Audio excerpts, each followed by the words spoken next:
um, site plan and design review board for the town, and specifically for this item, we look at and we consider the objective standards adopted previously by the town. For this item, we have an ordinance that was adopted by town council in 2018.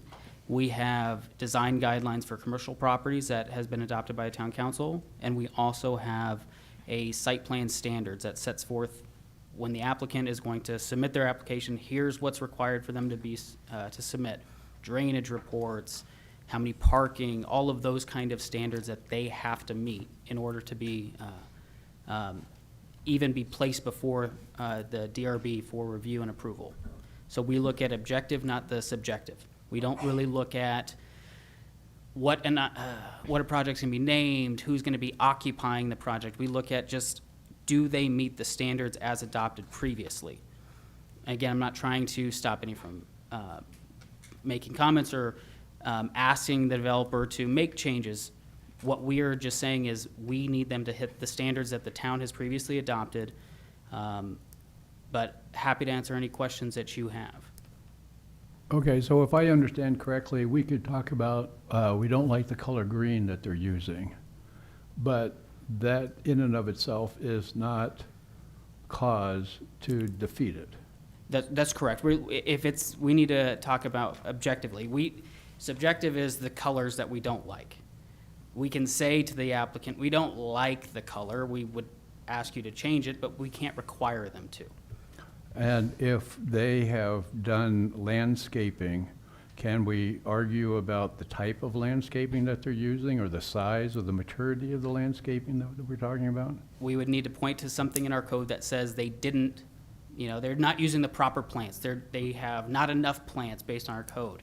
But if they've used the plants and the trees and the shrubs that we have adopted as an approved plant list, if they have the appropriate numbers, we can always talk to the applicant, the developer, and say, can these be moved because we have additional concerns. There's neighbors to the east or the west that we'd like a little bit better buffer. Can always ask for that and talk about it, but we need to go back to what in our code have they not hit? Is there something that's missing? But sometimes we may want to discuss something like a color or the maturity of the landscaping in order to send a message to the developer that while you're in compliance, you might want to consider a little rounding of a corner or something like that. Yeah, that's correct. Is that correct? That's correct. Okay. Does anybody on the commission have a question for our attorney? Yeah, I do. Okay. So if I understand you correctly, even though this is the design and the development review function, right? Mm-hmm. If we don't like the facade, for example, of the building that's facing the road, we can't really comment on that as long as it meets all of the various code requirements? If they have met the code requirements, I would say you can discuss it and you can say to the applicant, here's the concerns I have, and it may be that facade doesn't provide it could provide more shading, it could provide more X, Y, Z, but if they're meeting the code requirements, I would say you shouldn't be contingent or denying a project based on that they've already met. Okay, thanks. Also, we're going to have public comment after we hear some presentations, and we would appreciate if anybody that wants to speak would fill out are there speaker slips over there? If you'd fill out a speaker slip so that we know how many people we're going to talk and what they're going to talk about. And we would prefer that all of the comments be limited to 3 minutes or so. Any other questions before we start? Okay, then Stacy, would you introduce us into this topic? I would. Thank you, Chairman Burns. Yes, we're here this afternoon to discuss, potentially make an action on case number 2412 SP, which is parcel A for Carefree Quarter. We're looking at its final site plan. Just a very brief overview. I'm sure many are aware in the room that in 2012, the town's general plan contemplated this corner to be commercial, and so a special planning area was created. It was rezoned, as Nick mentioned, in 2018. And during that time, there were criteria that were incorporated into that approval. One being somewhat the framework of the development, the understanding of the type of development, meaning that it was established as a neighborhood commercial center. That had a lot to do with the traffic volumes that it would see that were adjacent to this property, the properties, I should say. Basically, it's a development or a commercial development to provide goods and services, and I think that it had a wash feature that we'll talk about, and it somewhat described a design aesthetic or a framework for what the architecture would look like. And I think it was really important for us to understand, too, is when it went through that approval, is that we didn't want a center that competed with our town center.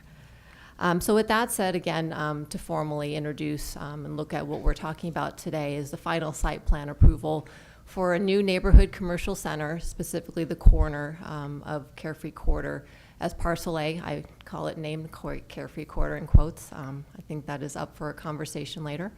On approximately 10.5 acres as permitted in the commercial zoning, as well as what was approved in Ordinance 2018-06, which Nick was just referencing. Chairman Burns, you were also referencing it as well, as it also is tied to a recently approved development agreement. I won't spend too much time on context. I think we're very familiar with where the development is, the particular subject parcel. I just think it's interesting to look at surrounding context. You see our Lowe's Center, the recently developed Sprout Center, the Walmart, and those all being in Cave Creek, those two being in Cave Creek, I should say. A lot of these, again, are kind of goods and services type of commercial developments, whereas this corner was contemplated to be something similar. Looking at it a little bit more closely, it's obvious it's vacant. We know it's vacant. We are looking at the realignment of the main wash. Many are familiar with that as well. That also was discussed and contemplated in terms of its realignment at the rezone. At the rezone was also the time where we discussed and approved the conceptual site plan, and as the previous slides discussed, that we are here to review the final site plan for parcel A in particular. But again, existing commercial all around, even though to the south is commercial, it is vacant, but it is zoned commercial.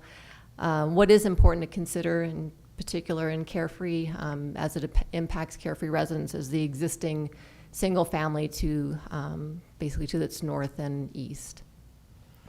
With that said, and as Nick presented, the first thing we'll look at are sort of the development standards that you find in the zoning ordinance. One being parking.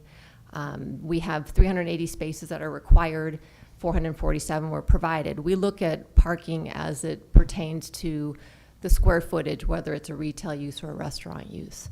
We're also requiring typically in our zoning ordinance an 8-foot wide landscape buffer between right-of-way and the development.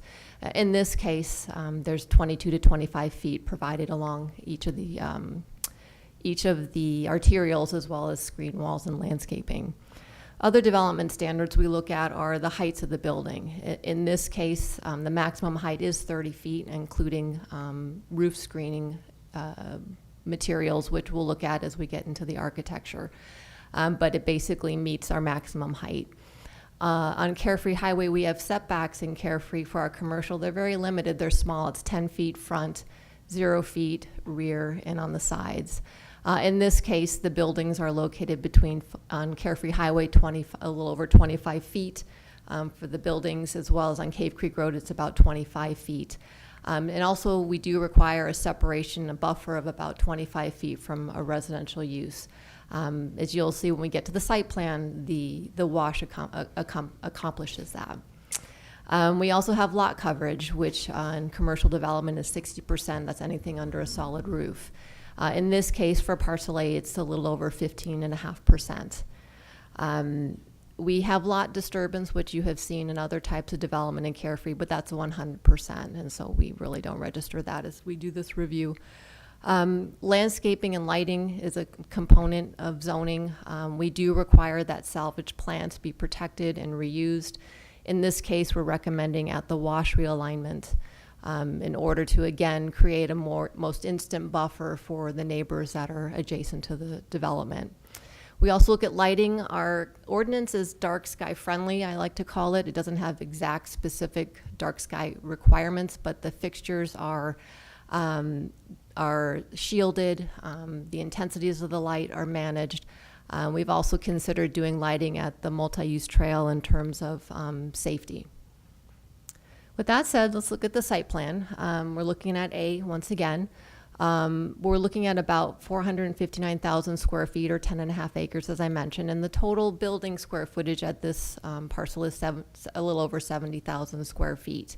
As I mentioned, the parking is 447 spaces, and that includes 1 to 250 for retail uses and 1 to 100, that means square footage for restaurant spaces. So it probably is, as we've looked at, it's more than required, but there's certain times where, particularly certain times of the year, where additional parking may be required. As contemplated and approved in the rezone, the conceptual site plan, there's 4 main vehicular entries into the property.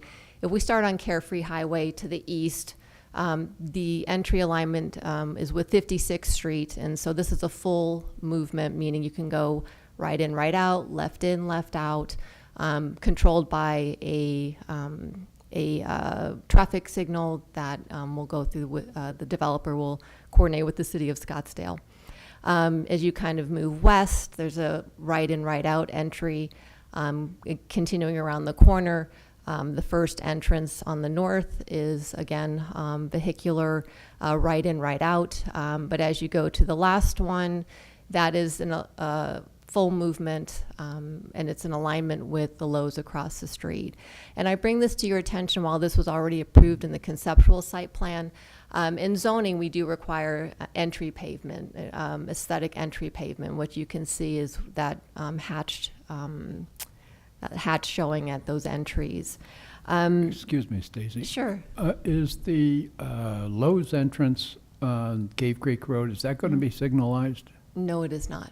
No. Okay, so we only have one signal on 56th Street? Right, because that's, for one, that signal is existing. And two, the traffic study that was performed and approved along with the rezone didn't qualify that intersection, quote, intersection, as necessitating a stoplight.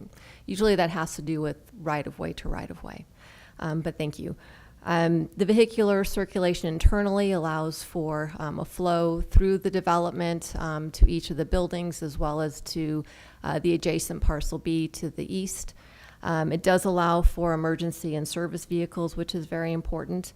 But then thinking about also pedestrian circulation, a little bit on the light side of the arrow, as you can see, sort of highlighting the multi-use trail, which is just south of the wash. That's kind of highlighted in a grayish green. You actually have circulation that can loop the entire development. If you follow along the multi-use trail, it does tie into 2 sidewalks that then lead around this particular development. Internally, we do have pedestrian circulation. There are crossings that have also specialty pavement, but also there are connections from east to west that are shaded by trees to allow you across the development if you so choose to park on one side and cross to the other side. The site plan also, Peter brought up shade. There are a few shaded areas. There's a couple along the multi-use trail that have seat walls that are shaded by trees. I don't know if I can point with my No, well, maybe it does. Hopefully this helps the audience. So there are a couple of sitting areas that are along the multi-use trail, which if you can follow my cursor, is up on the north side of this parcel. There is a seated area in this area, and we'll look at that a little bit more closely when we get to the landscape plans. There's also a shaded patio area associated with the end of this building. There's room in front of, which we all are aware will be a Panera Bread in front of that building. This here, Panera, right here, the 5,000 square foot Shops One building. And I'm sorry, I'm jumping ahead a little bit, but I just wanted to be sure to point out some of the locations where we have some shaded seating, which I know was a concern of some of the members of the board. Is Panera taking that entire building? No, they are not. Okay. They're just taking this lower square, and we'll see that as we get into the presentation. Okay. So to continue on, and I think you'll see this a little bit better. So this is at the entry. Here's one of the seated areas that is across from the large Majors building. You can see that there's well-designed, dense landscaping at the vehicular entries. This is the corner piece that I didn't mention in the site plan that will have the art location, which in the stipulations will be reviewed and approved by town council. And then if you look over here, this is a clip of the multi-use trail. Here's a seat wall, and again, here's some shaded seating associated with that amenity. I think also this cross-section gives you an idea of these entryways and signage and the landscaping that looks to sort of enhance that view from Carefree Highway. You would also have the same enhancements along Cave Creek Road, and we'll look at the signage a little bit down the road, no pun intended, as we get through the presentation. To get into the building, just to kind of quickly understand the materials before we look at the elevations, there are some interesting proposed materials. I mean, you get a feel for the color palette. We're not looking at sort of a single color type of shopping center. We've got various colors, we've got various materials. The upper left materials they call a cement planking. It emulates sort of a wood feel. There's Core-10 steel cladding, as well as metal awnings of weathered steel. We also have metal standing seam awnings, textured block that you'll see along the base. But I hope that you'll agree that this is a desert-friendly palette. So looking at the architecture, we'll start with the elevations for the Majors building. That is the largest building that you saw on the site plan, is obviously made up of several units. The front is along, I hope this sort of outlined sort of what facade we're looking at as we're looking at sort of the floor plan. But elevation 1 is essentially the front of the building. I would say you can see in working with, I'd like to add that working with Councilmember Miller was very instrumental in having a good dialogue with the developer's architect. So together, trying to look at the approved plans at the zoning and looking at what the developer is trying to accomplish. That west elevation, that first elevation, you can see that there's sort of these proud sort of entries to the Majors. You can see how they are sort of emphasized when the roof line sort of stands down adjacent to those main entries, as well as looking at some of the interesting features of the standing seam roofs, the tall fascias, the corners with glass, and how some of the signage is integrated into the elevation itself. On the flip side, below is the rear elevation, and that's always a challenge. What's shown is proposed metal screens that will have landscaping. We'll see those on the next elevations, I think, a little bit better, a little bit more emphasized. But again, you'll see a variation of color. You'll see a variation of the facade stepping forward and back as required in zoning. There's an integration of different materials. You're not just looking at what you'll see a lot of times in the rear of buildings, which are, really back of houses where, how these businesses function. can tend to be a little infrastructure-like. So again, showing sort of different materials, different colors. The roof line varies. So as you continue down, the south elevation faces Cave Creek Road.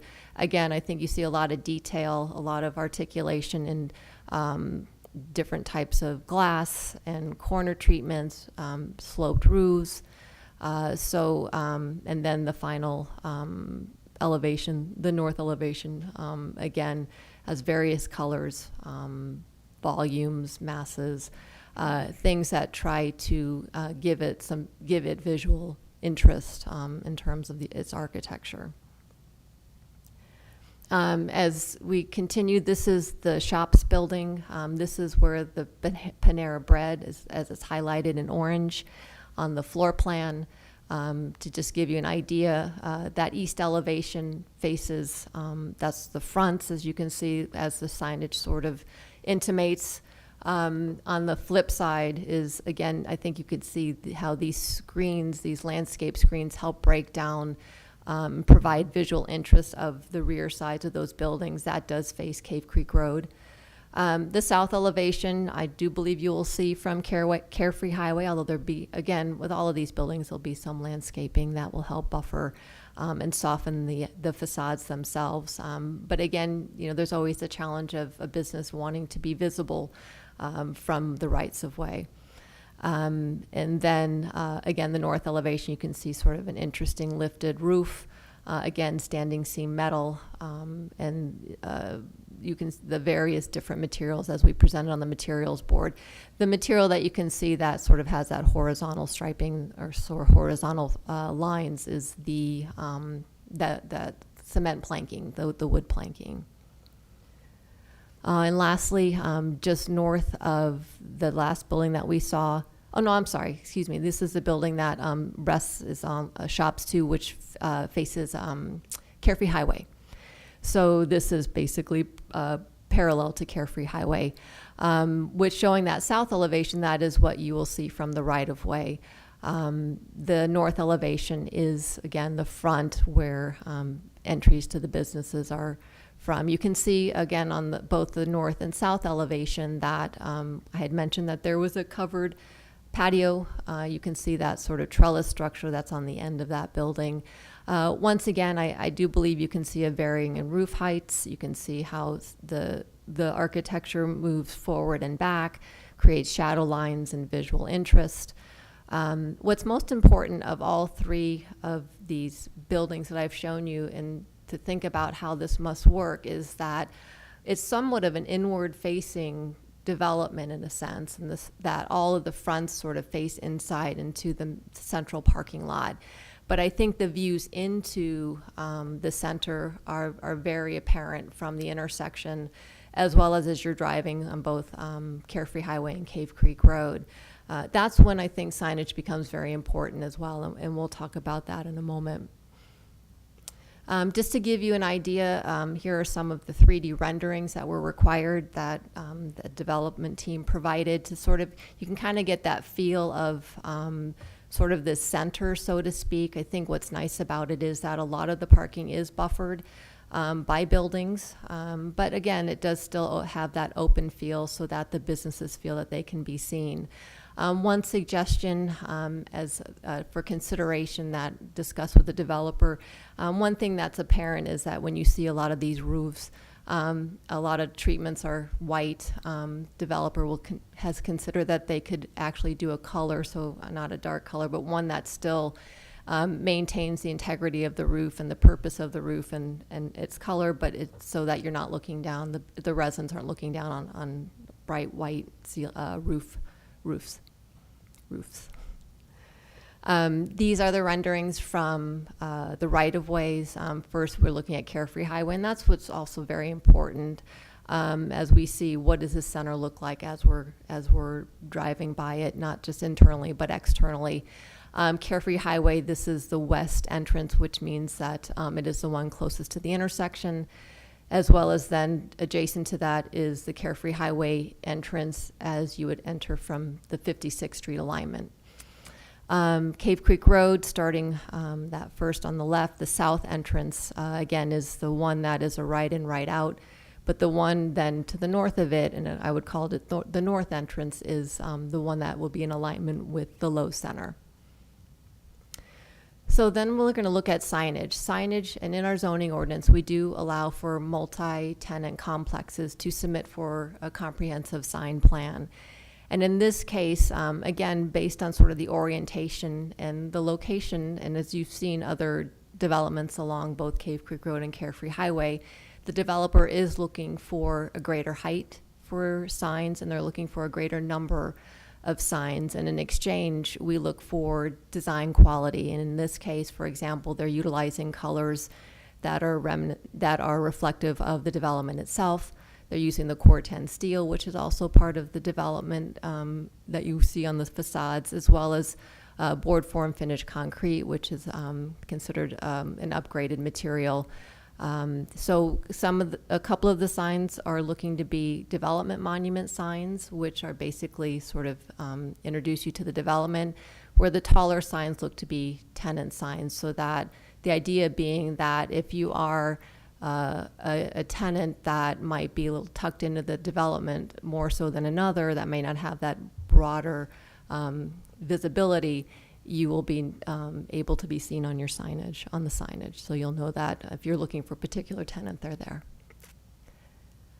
In terms of citizen participation, there was a report that was provided in your packets, part of the staff report. It did notify neighbors within 500 feet. They also, the development team did reach out to neighbors to have a conversation in a meeting. In terms of public notice, and those results were included in that report. In terms of public notice, we did post the project on the webpage on the 19th of May, ahead of the agenda as well as ahead of the staff report. We did also we sent email blasts, which I think many residents are familiar with. We did that both on May 22nd and June 1st. Then we followed sort of the legality of things, posting the agenda on the town's webpage as well as at Town Hall. And so tonight we're looking for the Development Review Board's action on this. As your reports did indicate, there were comments when it was posted on the webpage, but no objections to the development itself. With that said, I'd like to allow the developer to come to the podium and provide some information as well. Before we get to that, I have a question or two for you. Okay. I was going to do questions after, but if you want me to do questions first and then. Yeah. Okay. Um, I'm gonna get out of Would you clarify on page 3 of your report, when you're discussing the signage, you end that section with staff is seeking direction from the Development Review Board for approval. Could you elucidate on that? Yes, I felt that it was important. Typically, the zoning ordinance just requires the planning director's approval of the signage. But I felt because, just as you had introduced, this is a very important, a very visible project, and I just wanted the Development Review Board to weigh in and ensure that that this is the right signage and you agree with how it's being proposed and you like the materials, and that we're comfortable approving that as the development moves forward. You can't tell from the renderings whether the developer is proposing a consistent font or allowing trademark lighting. Are they all going to be reverse pan channel lettering? Are they going to be box signs? Does the plan give us any more insight than that? Chairman Burns, no, it doesn't. I think that those are very good questions for the developer. But I think what's most important in terms of the request, not to say that what your questions aren't important, but the idea is that they're asking for a greater quantity as well as height. So in doing so, this was an exercise about what they look like. So When you say that, are you talking about the building signs or the monument signs? I'm talking only about the monument signs. They're not asking. Both the center and the tenant signs. Correct, Okay. the monument sign and the tenant signs, correct. So when we approve that, is our approval only for the monument and tenant sign, or also are we by default approving the tenant signs on the buildings? What you're approving related to the building is, they are going to comply with our wall signage requirements. However, if you notice, there's some canopies that have some of the signs that are sitting on fascia, or ones that don't comply with our zoning ordinance are also under this comprehensive sign plan. Why don't we go back and look at that really quickly? Oh, oops, here it is. No, I want to find I think you have to go to an elevation. Yeah, I need to go to an elevation. Thank you. For example, if you look at the north elevation, the sign that's going to sit on the edge of, or integrated into the standing seam canopy, that, although maybe that does look like it is going to just be part of the canopy, that maybe that's not the right example.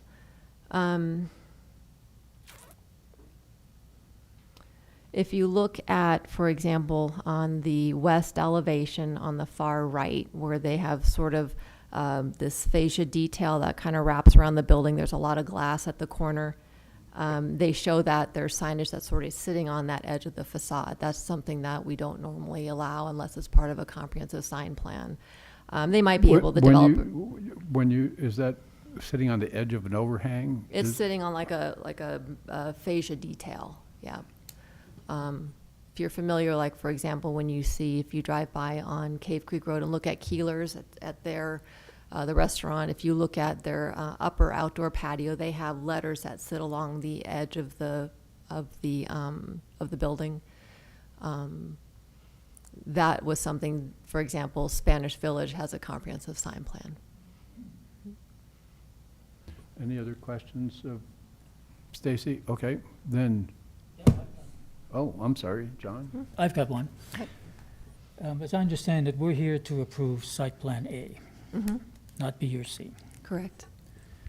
So what happens, and I'm not suggesting this will, but what happens if all the expectations regarding A, that development, aren't met? Is the developer able to come back at some point and say, I want to revisit site plan B, and I want to revisit site plan C? Chairman Byrd's, board member Nimsky, I'm not sure I'm understanding your question, meaning that they decide what they want to do, a different building configuration or site plan? Different building or- configuration, maybe not all retail. Okay. Right now, B is slated to be retail, right? A majority of it is. It's Majority. retail and services, goods and Yeah. services, restaurants. So, Mhm. I mean, I'm gonna go way out on a limb here, but let's say they want to build a bunch of pickleball courts. Oh, mhm. You know, in other words, really change the overall theme Right. of what we're talking about here. Are Okay. they able to do that? Not without coming back to the Development Review Board, and the first question would be, does this proposed change still align with the approved zoning? So part of what you're approving tonight is ensuring that it meets the conceptual site plan, the framework of what was approved prior. So this substantially, in my opinion, substantially complies to what was originally approved at conceptual site plan. So if they came back and said, right, I want to do, now if they had an indoor pickleball court, user, that would be allowed under this commercial zoning. But if you're telling me they want to develop like a park, then no, they would have to come back. If it works within the confines, basically what we're here tonight is they're sort of, we're blessing what they're going to move forward with building permits. So this is what they want to build.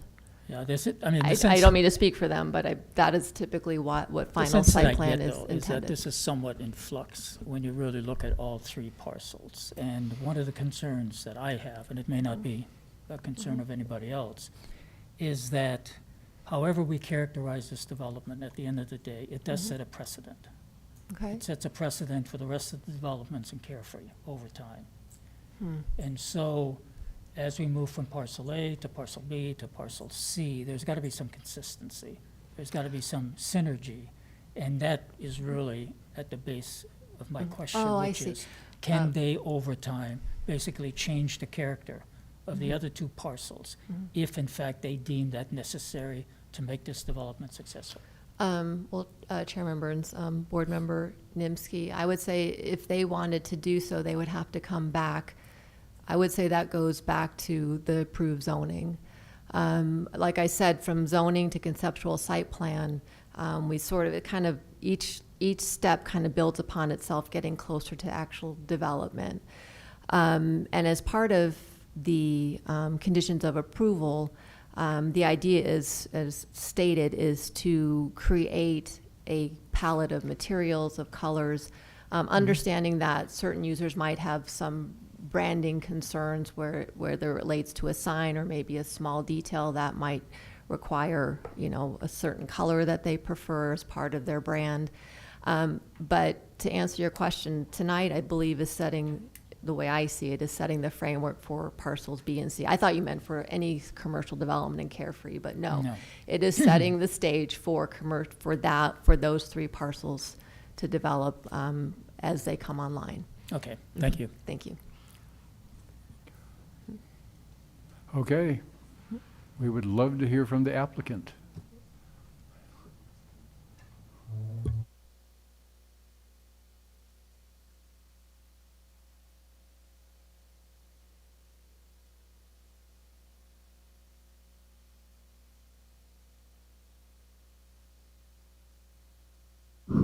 Oh, that's fancy. Test, okay. Hello, I'm Scott Hensey with Diversified Partners, applicant on this project, formerly named Carefree Quarter. I guess I'll start there. Yeah, so we've had some... Do we have a drum roll, please? We don't have the final name yet. We're still working on it. But we heard concerns about the name Carefree Quarter, that it might set expectations too high, and, you know, hearken to the Scottsdale Quarter, which has the Apple Store and things like that nature. You know, we're doing a high-quality retail development here, but we're not doing the Scottsdale Quarter. So we considered it, listened to the feedback that we got from a bunch of folks, and decided that we're going to change the name. So we're in discussions both internally and externally to figure out what that name is. It's important to us that Carefree be in the name. We think that helps with our marketing, branding, and some of our ownership group is pretty adamant that Carefree stay in the name in some fashion. So we're looking at a bunch of different ideas and welcome any suggestions from anybody because we're trying to pick out what we like best. So I'll start with that. We're asking for your approval on this design review. We've put a lot of time and effort into making a quality project that matches the zoning case that was passed in 2018. We took them side by side and tried to use elements from that approval to put into our site plan and elevations, and I think we've done a good job. Stacy's done a good job making sure that we stay in line, and if I try to stray, she says, no, you gotta do what I say. Just kidding, she's been great. So we've done a very quality project here. The art piece is to be determined what that looks like on the corner. We want to do something that speaks to the town of Carefree, that kind of aligns with things that this town holds dear. So we have a bunch of different contemplated ideas for that, and hopefully we pick one that everyone will like. Our goal here is to maximize retail stores that provide sales tax, because we have the development agreement that we've executed with the town that incentivizes us to get as high sales tax revenue as possible. So we are focused on that, and we're focused on getting the best tenants that we possibly can that provide those sales tax dollars for the town. It's an ongoing monumental effort to get those users signed up. So what we're trying to get approved is a plan that is very appealing to these different tenants. Signage, we've talked about signage a little bit already. We need the biggest, loudest, proudest signage that we can possibly go for to attract these type of world-class tenants that we're looking for. And when when these different tenants are looking at a project like this, they want to make sure they can get some small part of their company's branding on it. And I've had some discussions with town staff about it. There's a couple of stipulations that are proposed for this design review. There's number 5 and number 7 that I'm particularly interested in looking at very closely. These two stipulations, they say that certain aspects of these stipulations must be adhered to. You can't change colors, you can't change materials, and that we're going to be very strict on what these buildings look like. Now, in general, we agree, and each one of these tenants that comes here is going to have to get their elevations approved individually. So it's not like we can just build it and not ask questions on what we are building. However, we want to make sure that we keep as friendly an environment for these tenants. When I go to a tenant, let's say it's a grocery store that we really want to be here, and they say, hey, we need to do X, Y, and Z on our building that's slightly different than what you have here. Having these stipulations be too firm makes it more difficult. If that tenant reviews these stipulations and sees them and says, hey, they're not going to give us any leeway, we're not even going to try. We don't want that situation to come up. So I'll say that I'll be able to tell them the town has been excellent so far in helping us make headway on what these buildings look like. But I just want to make sure that we try to make this as friendly of an approval as we can for the sake of tenants and marketing to the tenants. So I don't necessarily need to remove any stipulations, but I just want to talk through it out loud as a group so we make sure that we look at those stipulations and make sure there's nothing in there that we think will deter us from getting the quality tenants that we want. So, if I could, what's the ask? To discuss it. So if we go back and we're talking about, the ask isn't to eliminate a stipulation. Here's the ask. The ask is when I'm talking to a tenant, let's say it's a really high quality tenant that you want, I want, we all want, I can go back and say, hey, watch this at the design review board where we talked about their willingness to look at different branding types, look at different colors and make a case-by-case decision on them. I would like to discuss it out loud. And then if there is any suggestions from commissioners that we change any of these stipulations, I'm open to it, but I just want to make it, have a discussion so that I'm able to attract the tenants that we want to get here. I think that's about it from my perspective. I'll be sitting here able to answer any questions you guys have and discuss whatever we need to.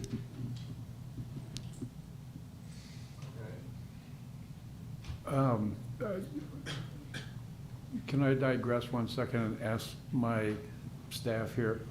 The staff, not my staff. Help me understand what we're approving here. We have the main, what I call the main building, that has the 3 majors in it. And from what I understand, we're approving that, and we're also approving the building that's going to have Panera in the Lower West Side and the other building on the south side, right? Mm-hmm. But then if you build a pad that, say, on the north side where Whataburger's going to be, that has to come back. So help me understand what what we're voting on. Are we voting on the signage, the whole kit and caboodle for those 3 buildings, but nothing for anything else? Stacey, if you want to answer, but that's, yes. Yeah. I'm just an average Joe. You work in this business and I don't, so I have to understand what we're doing here. Well, let me just jump in quickly, and then Nick can follow up, because I think this is an important conversation in terms of what you're asking, and I think that we are happy to look at something that is still cohesive to the design and feel of the development, and that was sort of the impetus behind both of those. I would say mostly 7, but both of those conditions of approval. So, but yes, those will come back, and that is that's sort of my concern is if they come back, that they come back and we don't have a debate about if it's cohesive and still works with the design of the overall center. So like Whataburger's red and white, as I recall, with an arch Orange, or yeah. peaked roof and a flat banner kind of element. Is it possible that you'd come back asking for something like that? So it will have to match what we're doing here. It'll have to fit into exactly what we're doing here, use the same materials, use the same color board, but you may see some enhancements or a couple changes. I was talking to staff about this earlier. If I'm building your staff, if I'm building a pad in another city that is not as good as Carefree, a different demographic city. And I'm building something there, a tenant may use a certain type of quality of building that's lower than what we're proposing here. So if I'm building a building here, it may be the nicest of all my different buildings that I build if I'm a tenant. So for Whataburger, for example, they'll propose something that fits into this character, materials, board, colors, but they may have like their orange color a little bit on their signage or their sign on one side instead of the other. There'll be little tweaks to it that come before Stacy and staff to approve that we have to get approved. And my worry with stipulations 5 and 7 are that it might be too strict and prevent a easy decision from staff to approve something.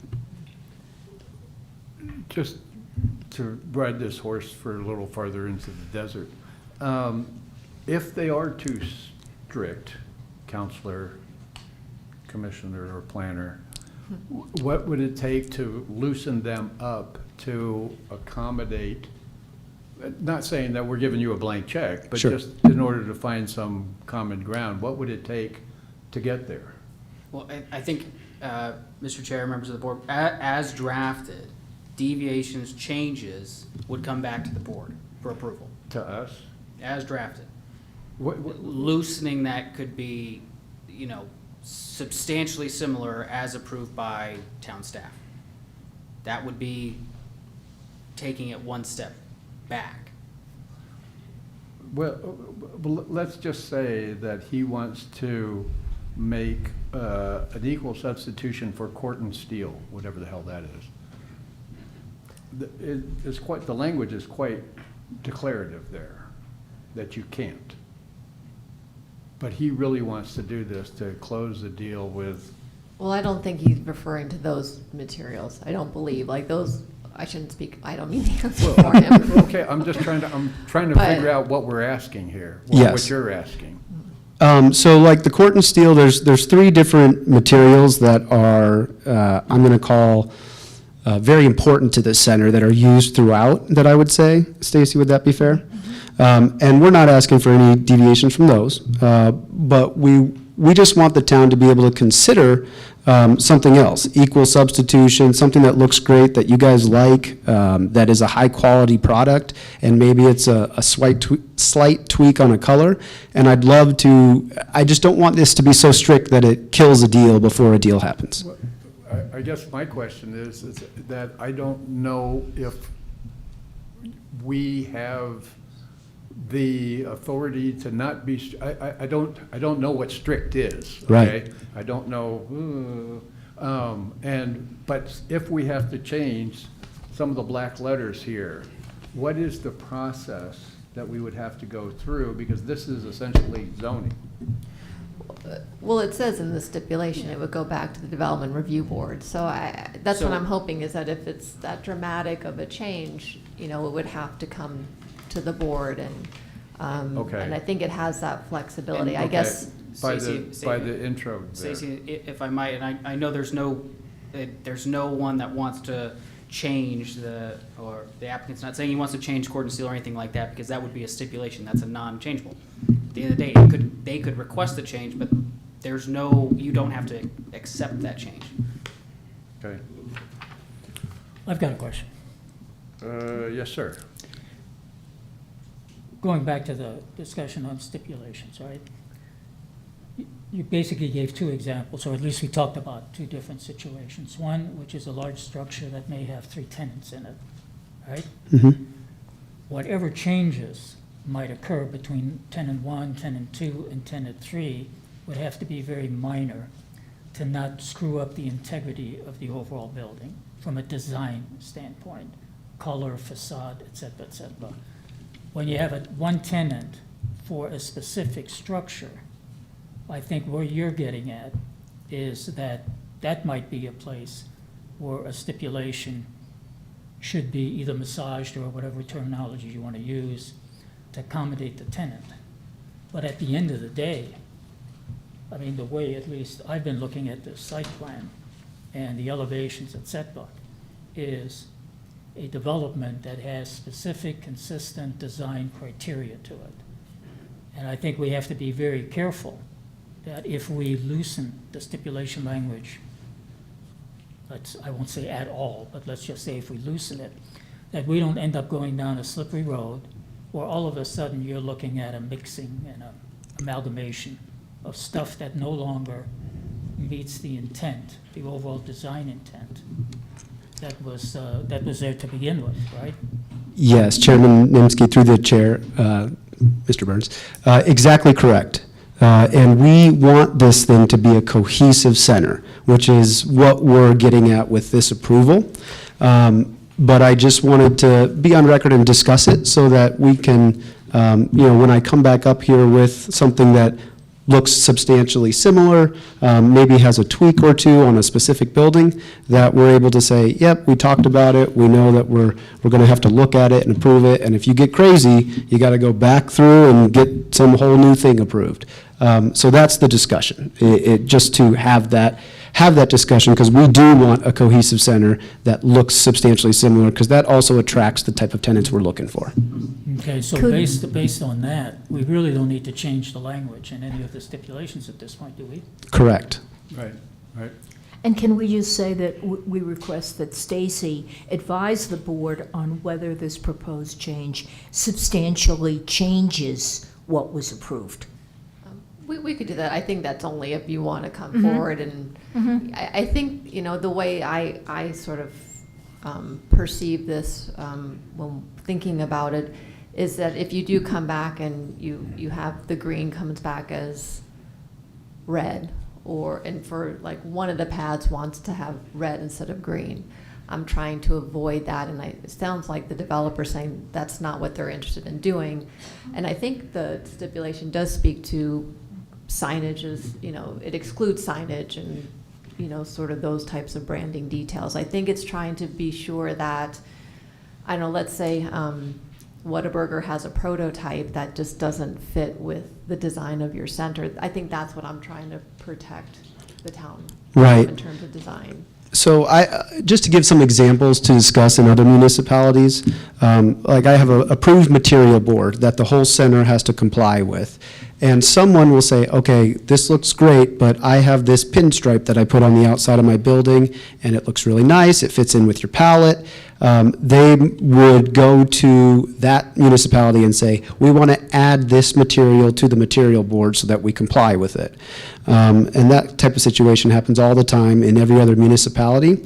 So I just want the discussion out there that it will look just like this, but there may be a few enhancements or alterations that we put forth to consider. Could I ask, is there a guideline on the font that's used in the signs? Because I could see that being more visibly different if somebody wants to use Times Roman and somebody else wants Garamond and somebody else wants French Gothic. That's going to look like a mishmash. Sure. So I'd say there's two parts to that question. One is on the monument signs. If you go to that monument sign, Stacy, you could see on the right side that the font we chose, the color we chose, they're all consistent throughout the whole entire thing. Now, tenants always want to put their funky color blue on there, but for this type of project, we want that monument sign to look the same throughout with the same fonts. On the building itself, tenants really like their own sign on there, whatever that looks like. And we would want on the various buildings for the tenant to be able to put their trademarked logo on it. So, to that point, so is it possible that some of the tenants would have a reverse pan channel lettering and others would have a box sign?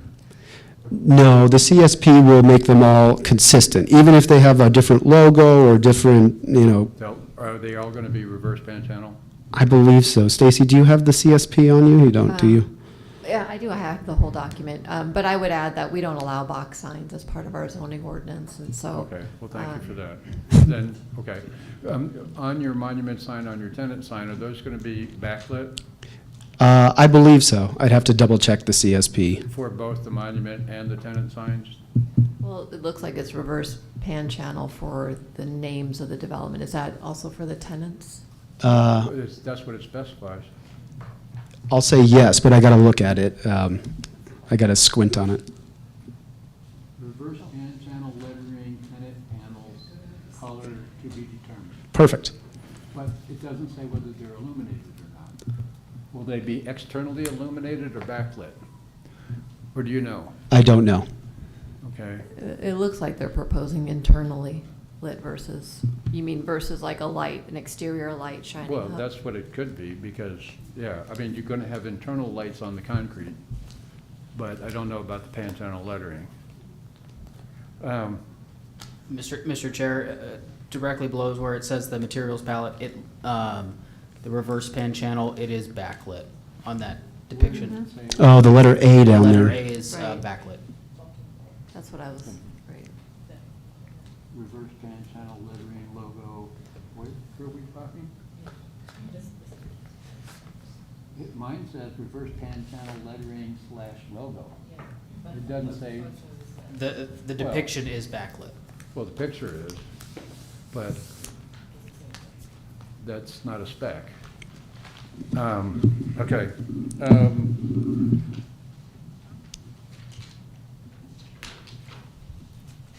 You can't get a building permit until you have an art piece. approved Yes. By the town council. Yes. So what's your timeline to pull a permit? We're getting pretty close to having our offsites approved and the wash documents, getting those closer to approval. That's step one. And the moment we get this approval, if we get approval from the design review board, we'll start our construction documents in earnest on several parts of this project. Usually those take 2 to 3 months to draft. And then after that point, we'll submit them to the town and have the review. And then once that review goes back and forth, usually 2 or 3 times, depending on which municipality, then we'll have a permit. So I'd say 6 months. Okay.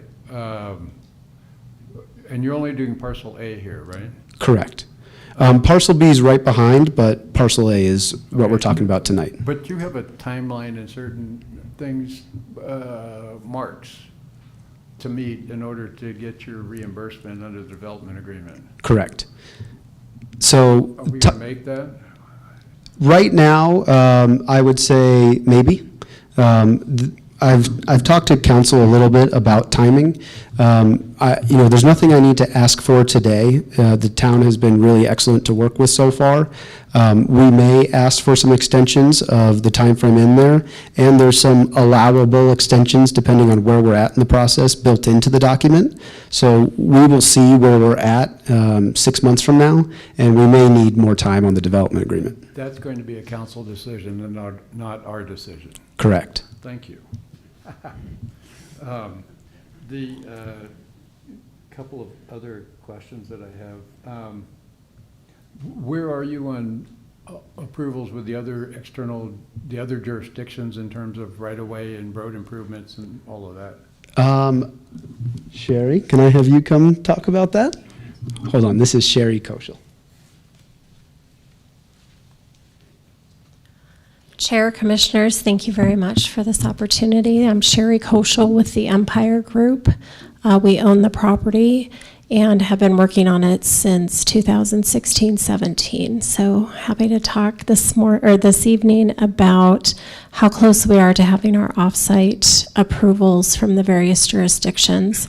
Of course, as you know, excuse me, I'm having some trouble talking today. As you know, Cave Creek Road is within your jurisdiction, and the offsite paving plans for Cave Creek Road have been submitted to your town engineer for his review. This would, I believe, be a second or third review on those improvements. As it relates to Carefree Highway, we have approval from the town engineer from Cave Creek for the portion of right-of-way that is within their jurisdiction. As soon as we post bonds, they will officially sign off on that plan set for the Cave Creek approval of Carefree Highway. We are into the city of Scottsdale for what should be the final review of the balance of Carefree Highway, which falls within their jurisdiction, and they had very minor comments on the last go-around, so we do anticipate receiving City of Scottsdale approval here within the next few weeks. As it relates to offsite water, we've been working with Carefree Water Company, and we have approval of the offsite water line extension that completes the gap between our eastern boundary and where the water line was constructed to the east of us. So we have that approval in place. We're currently working closely with Liberty Utilities. Their sewer system has been very complicated for a long time, and we seem to be very close to having a resolution on their lift station system that are daisy-chained downstream from us. They have 3 lift stations, one of which falls within the Carefree Highway right-of-way that is part of the City of Scottsdale Capital Improvement Project. So Liberty is required to remove that lift station entirely to get it out of the way of the roadway improvements that Scottsdale is proposing with their CIP. So in doing so, they've done a redesign to analyze an upstream lift station for which our ultimate flows from the entire property, not just parcel A, the entire property will flow into, and so we're working on coordinating with them on what our responsibility will be for the portion of that lift station upgrade, with a time frame that they're looking at of completion in early 2026. Early 2026, okay. Correct. As it relates to, Scott mentioned earlier, the drainage channel, this has been a thorn in the side for this project for quite some time, and just within the last couple of years, we've been able to work with some reanalysis of that channel. I think we've talked about it before, maybe when we met with City Council back in the fall. We discussed the amount of flow has been reduced, and it is being conveyed through the project as shown on the site plans that Stacy presented. We have concurrence from Flood Control District on those flows, and we will be very shortly submitting to both the town and Flood Control for review of a construction drawing level set that will show how that channel is graded. It will show all the components of that channel, drainage structures, and then a mass grading for the balance of the project. Right now, the wash kind of cuts through at a diagonal, and we're proposing to realign that, kind of hugging the boundary, I would say. And in doing so, that requires us to really tie the rest of the site together with some more intensive grading to really make that work on an interim condition. I believe that covers it. Did I You've got Did a I lot miss- of work to do. miss any offsites?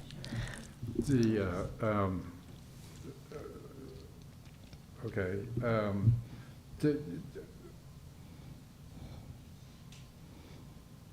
The only other question, and maybe it's for Scott, I don't know, but on the facades, one of our members that's not here is very concerned about shade in the area. I am concerned about shade. When you look at some of the elevations, if maybe you could back off to those elevations. Well, let's go to the big building. There you go. The little diagram underneath the elevation shows the shade that's out there. And this is a west-facing building, and it looks like some of those shade structures are fairly high up on the building. Is there gonna really be shade? It depends on which portion you're talking about. So on that number one side, Right. the west-facing side, you can see, so if I start from the left, the shade or the eyebrow is just above those doors. You see the little, Well, it looks like the signage lettering is in the shade by whoever did the rendering. yes, it does. So there's two parts. There's that, Higher? yeah, the metal roof, and then there's a lower eyebrow that'll provide a bit of shade. Just east of that, there's a trellis that pops out. You can kind of see it looks like slanted lines that are through there. Right. And as you said, if you follow the underneath the building, so don't look at the building itself, look underneath, you can see all the dashed lines for shaded areas that are there. It's tough to predict right now for certain where exactly those shade lines will fall when you're walking up and down this. At 4 o'clock on June 9th, facing west, I think everyone's going to be burning. okay. Just as, I mean, people want, some of the comments that I've heard at both the town council and when you've made presentations before has to do with shade and trying to also make it into a people place that's attractive for people, and you've added some sit-down areas and that sort of stuff. Is there any way that we can juice the shade? I'll leave it at that. I can't compel you, according to my attorney, but is there any way we can juice the shade that would make it more friendly? Now, obviously, on what's the summer solstice, you're not going to be able to capture that, but I think that there's been several discussions at various places about shade, make it people friendly. Sure. I'll say that what we've proposed is much more shade than we would put on a typical project like this. I think that there's certain constraints we have with both building cost to make this a viable project. This, what you're looking at, is a very expensive build. It's not cheap at all. It's probably the nicest project I've ever done. Welcome to Carefree. I know. So I think there's got to be a give and take on cost structure. We're really trying hard to make this economically viable. Why we have the development agreement, why we have certain things that have make this project even possible. So we can't go crazy on shade. You know, our landscaping, we will have a lot of different landscaping that'll provide shade throughout the project. And when you look at a facade like this, it takes away everything that might be in front of it from a landscaping perspective and from visibility from the street. It's tough to look at this and figure out exactly what that shade's going to look like at the end of the day. So I say we will look at it, but Okay, well, I just say that you can't go overboard with the shade. yes. Anybody, Yeah, Mr. Chairman, uh, I have a question. please. Stacy, can you pull up the site plan that shows the parking lot? And this goes back to shade. I'm not, no, the other one, the rendering. The landscape plan? Yeah. I've got that one, I've got that site plan. Oh, Well, this is fine, this is fine. that one? Yeah. Go one more so you can see the The trees. trees, yeah. See, I know it's a little bit smaller, but that's basically the site plan too. No, I really wanted the one that has the big expanse of the asphalt, if you will. Well, they both have it. I mean, they're both the same. One has the landscaping, one Okay. doesn't, Well, right? let's just leave with this one. You know, to Chairman Burns' point, between now and October, the average temperature during the day is going to be north of 105. And given, you know, climate change, probably a lot of them are going to be above 110. And that asphalt is going to emanate a lot of heat. Mhm. And I appreciate that you've added some shading within that centralized parking area. But what I don't see, and maybe it's just not in here, and you intend to do it, is no kind of real shade structure small ramadas, whatever you want to call them, that have some seating ability into it, attached to it, so that when somebody goes from the southwest corner of parcel A to the northeast corner, that they might have the opportunity to sit down in a shaded area.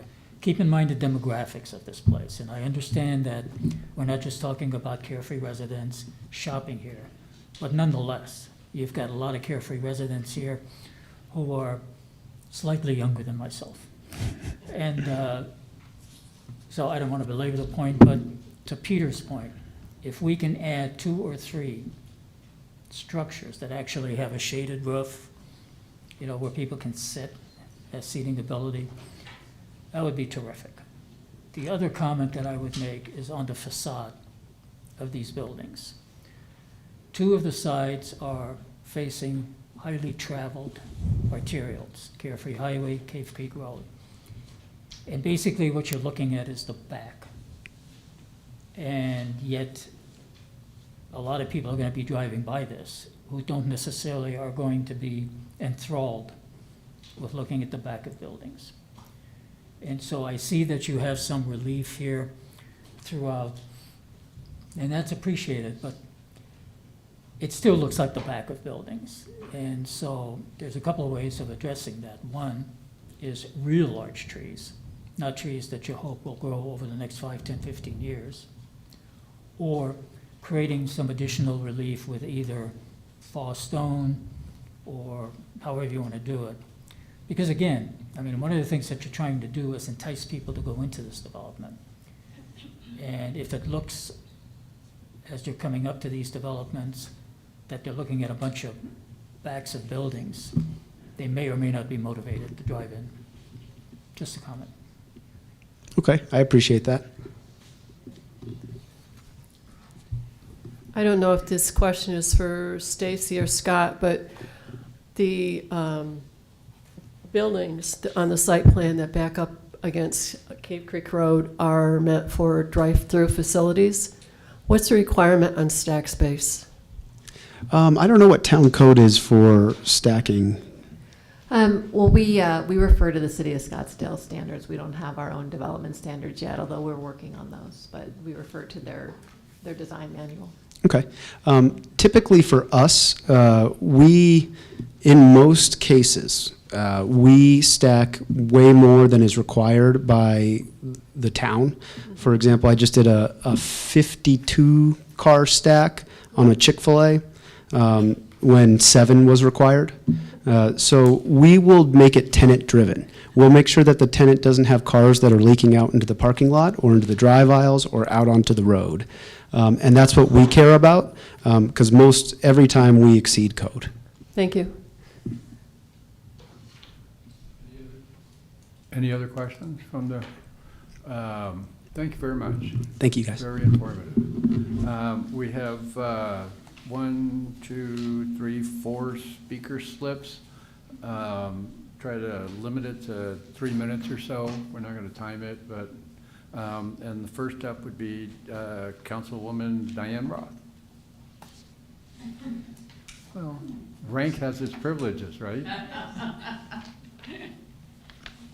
I'm not so sure about that. Anyway, just a couple of comments from my years of being a retailer. But when I went through and reviewed the initial on October 1st, when Walt put forth his plan for this area and told us we had to get it done right away, November 1st, the first retailers would open in 2026, beginning of 2026, and he had a guarantee full speed ahead, 75% lease. That was at minute 55 and 52 seconds. We only have 3 right now. So where are the rest of them? This is 8 months later. He said he had PetSmart. Where did PetSmart go? He had at 2 hours, because we were there the whole time, he had 15 solid retailers, but would not tell us who. So then on the 14th, when you all came back, Scott told us they're an In-N-Out, not a McDonald's, so we get a Whataburgers. I'm not sure, I think that's more McDonald's or below. Also said we were going to be better than Sprouts, that this was going to be a feather in their cap. This is an important retail center. And he had 20 letters of intent and would let us know as soon as everything was signed. These were first-class credit tenants, A-list people, and not fast food.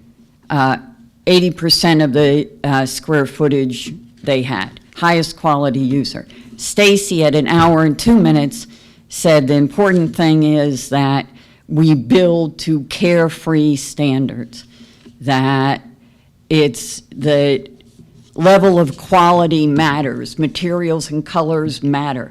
Higher end building brings higher end retailers, which bring higher taxes, which is what this is all about, I assume, is property taxes. And that the expectations were for better architecture than you see down in the valley. So my question is, why are we only doing Zone A, 70,000 square feet? If you only do one zone, then you do B, the people in Zone A are going to be under construction, which people driving by are going to say, well, it's not done yet, why should I go in? And when's the wash going to happen? And to me, it looks like we're looking at maybe a year in delay. And what happened to making it unique, special, better than Sprouts? This architecture is not better than Sprouts. And it was going to be a wonderful, different, not a strip mall. This is a strip mall. So if it's a strip mall is going to get us the money, I'm for a strip mall. But don't say to us when you're pushing us to vote on it before the new council, you're going to watch and make sure it's special. Not sure special's the word I would put to that. So my view, and I agree with Mr. Nimsky, in that back of buildings do not push people to a center. And we listen to all the time everyone saying the problem with downtown Carefree is we're inward facing. So if that's a huge problem to retail, what is this? This is inward facing. So why is inward facing bad for our town, but not for one of the most highly trafficked parts of Carefree? Just asking. Thank you. Thank you very much. Next up, Mr. John Trainer.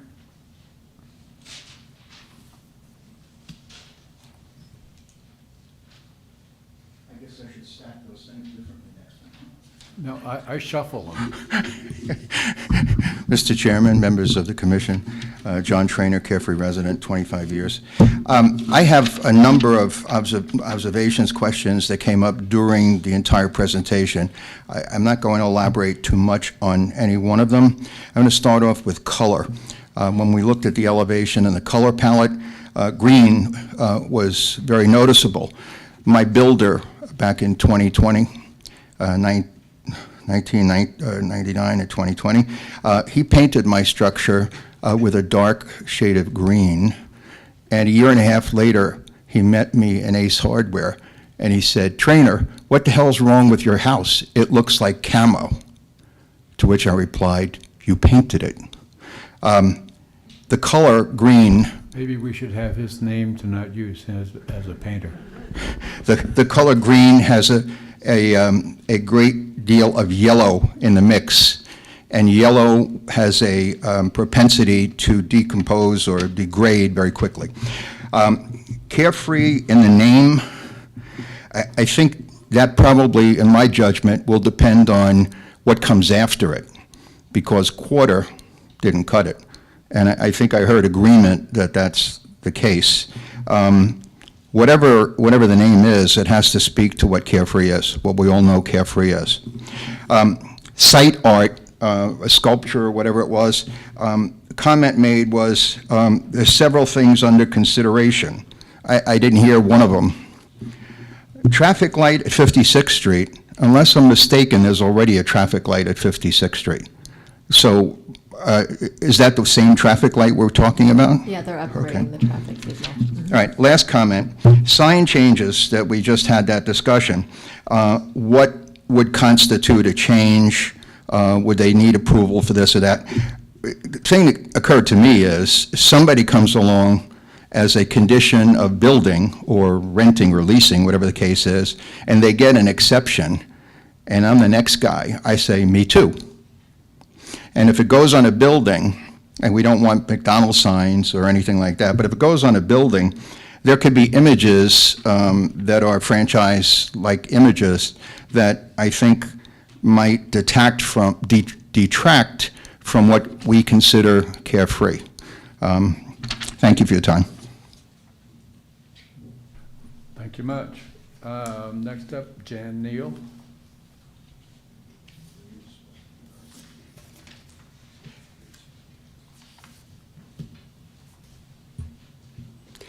Good evening, Chairperson and Commissioners. I have a number of items. Jan Neal, Carefree resident.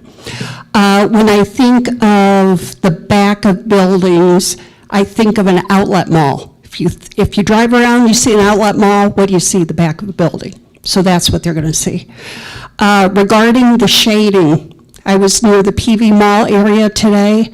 The parking was in a parking lot not in front of the building. It was 10:30 this morning, and I was thinking, man, I gotta walk all the way from this parking lot to the building. And it was 10:30 this morning, so I don't think we can, we should not underestimate what the importance of that is.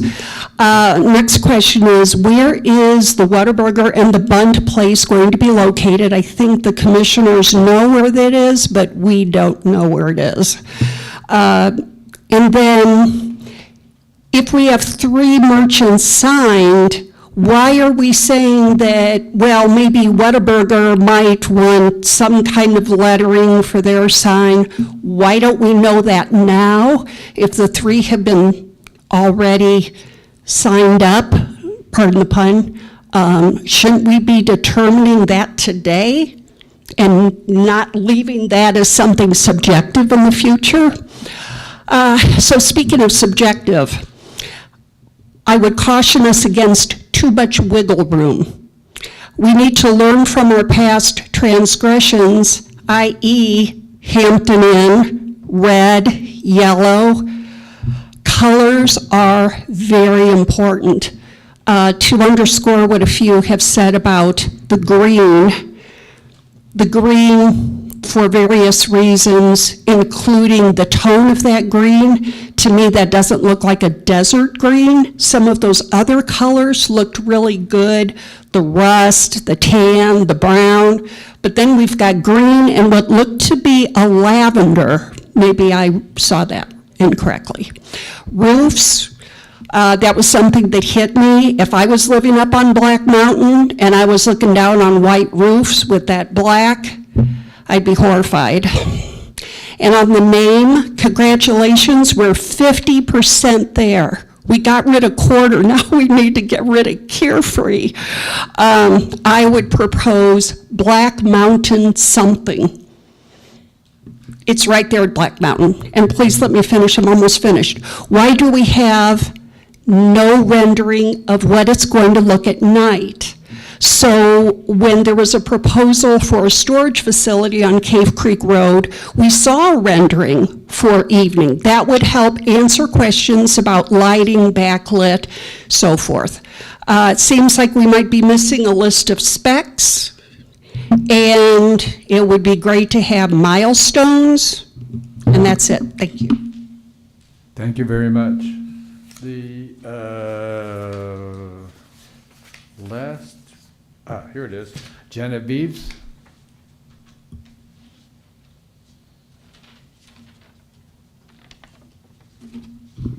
Commissioners, Janet Vivas, 13-year resident.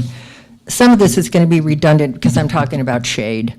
The essence of my comments are this looks like an ordinary strip mall with one distinguishing characteristic. It's multi-use trails circling the perimeter. The town has provided generous incentives to the builders and in return promised quality tenants. To date, few quality independent or chain retailers have been attracted. This is an ideal location for so many possibilities: sporting goods, cheese shop, bookstore. When are we going to get a list of the retailers? I've heard so far, well, tonight I learned about Panera, but What's a Burger and Nothing But Cake so far. So 3 that I'm aware of. When are we going to find out what those retailers are? The recent posting of the renderings show insignificant structural eaves for shade, a deterrent for walking and casually shopping between stores. I'm aware of the complexity of developing this landscape, but there are opportunities the planners neglected, like working with the desert, not against it. The renderings portray a heat island lacking our spectacular array of plant life. Our town presents a seamless blend of structures melding into the dry desert landscape. The northeast corner should reflect that. It's what attracted me and my husband to Carefree. People look for shade when they're parking, and if it's available, they may stay longer and spend more money. As of now, the expansive asphalt parking lot has no covered parking spaces. The proposed 24-inch box Palo Verdes won't reach shade height for at least 5 to 10 years. Mature shade trees would be a wise upfront investment, like those shown in the renderings that look like they're 30 feet tall. After 8 years of planning, I look forward to this project succeeding, while also improving property values. Simple landscape and building modifications would make the venture more attractive.